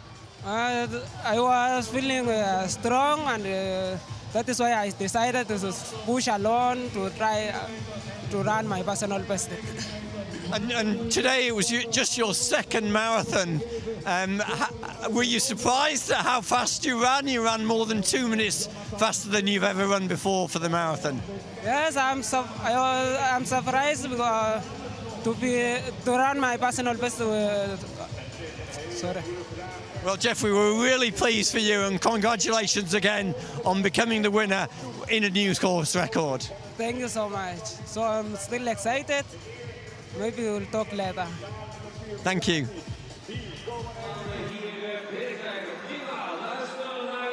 The Amsterdam Marathon Ashenefish. Would in det nubber. Einalem, congratulations on winning the Amsterdam Marathon. How was the competition for you today? እጅግ በጣም አርጌ ጌታ ኢየሱስን ስለረዳኝ አቅም ስለሆነኝ እግዚአብሔርን እጅግ በጣም አርጌ አመሰግናለሁ በመጀመሪያ በመቀጠል ደግሞ እግዚአብሔር ረድቶኝ ስላሸነፍኩኝ እጅግ በጣም ደስ ብሎኛል እንደገና ደግሞ የሚያሰለጥነኝ አሰልጣኝንም ደግሞ ስላኮራው ካምፓኒዬንም ደግሞ እጅግ በጣም አርጌ አመሰግናለሁ ደስ ብሎኛል የመጀመሪያዬ ነው የኔን ሰዓት ስሮጥ ሶስተኛ ማራቶኔ ነው እግዚአብሔር እጅግ በጣም ረድቶኝ የኛው ደግሞ በአምስተርዳም ጥሩ ማራቶን ጥሩ ሰዓት ሮጫለሁ እግዚአብሔር ይመስገን ለሚቀጥለው ደግሞ እግዚአብሔር ወዶና ፈቅዶ ደግሞ ተሻለ ሰዓት ሮጣለሁ ብዬ ከእግዚአብሔር ጋር ተስፋ አደርጋለሁ ተመልካቾች ደግሞ እጅግ በጣም ደስ ይላሉ በጣም ሞራል ሲሰጡን ነበር በጣም እጅግ በጣም አርጌ አመሰግናለሁ So I'd like to say thank you to God for helping me win. I'd like to say thank you to my managers for helping me to win. I'm very happy to have won and to run my best time here. Yetashala Sat Sila Roch Muni Samashal. The fact that you ran your best time here, how does that feel? እግዚአብሔር ረድቶኝ ያው ለዚህ ውድድር በጣም ተዘጋጅቼ ነበር ከእግዚአብሔር ጋር እና ያው ያሰብኩት ማለት ለጊዜው ያሰብኩት ተሳክቶልኛል ደስ ብሎኛል የእነን ሰዓት በመሮጤ እዚህም ስለተጋበዝኩኝ ደስ ብሎኛል አመሰግናለሁ So I really prepared hard for this race and I thought I could run a good time so I'm really happy and thankful that it all came good today. And you would it munged would it Tamakachoch Muni Samashalna in Detayish. How did you see the spectators on the course and the whole atmosphere on the course today? ያው ተመልካቾች በጣም ደስ ይላሉ ሞራል ሲሰጡን ነበር ከጎናችን ነበሩ እጅግ በጣም አርጌ አመሰግናለሁ Yeah, I want to thank the spectators for all the encouragement they gave me. There was a great atmosphere on the course. Einalem, many congratulations. Thank you. Oh, terrific to see so many smiling faces. The two winners there with their thoughts on their performances today as the finishers continue to flow over the finish line here in the Olympic Stadium here in Amsterdam. Well, our time with you is just about up. Just time before we go to get a final thought from Richard Nerurke on today's proceedings. Richard, it's delivered again, hasn't it, on its 50th anniversary. Just your final highlights today. Well, the organisers will be delighted to have seen another course record here in Amsterdam, beating the time of Tamrat Tola, and I think Kipchoge has really made his mark by winning here in a new course record, and I think people will be looking out for him in the future. Another great day for the event with so many participants finishing the race, still pouring into the stadium, and I'm sure we'll be enjoying their moments of elation over the coming hour as more and more come into the stadium, with over 30,000 runners running here, the special 50th anniversary edition. Well, just as we leave you, just time to bring you the celebration and applause for Anne Lowton, who has retained her Dutch title. It was hard work, but she fought it really well and paced it brilliantly. Nikki Keitel there on her left led the Dutch race for much of the entire course, and Jill Holterman there was fast finishing in the end. They're the top three Dutch women, Lowton from Holterman from Keitels. So terrific domestic competition.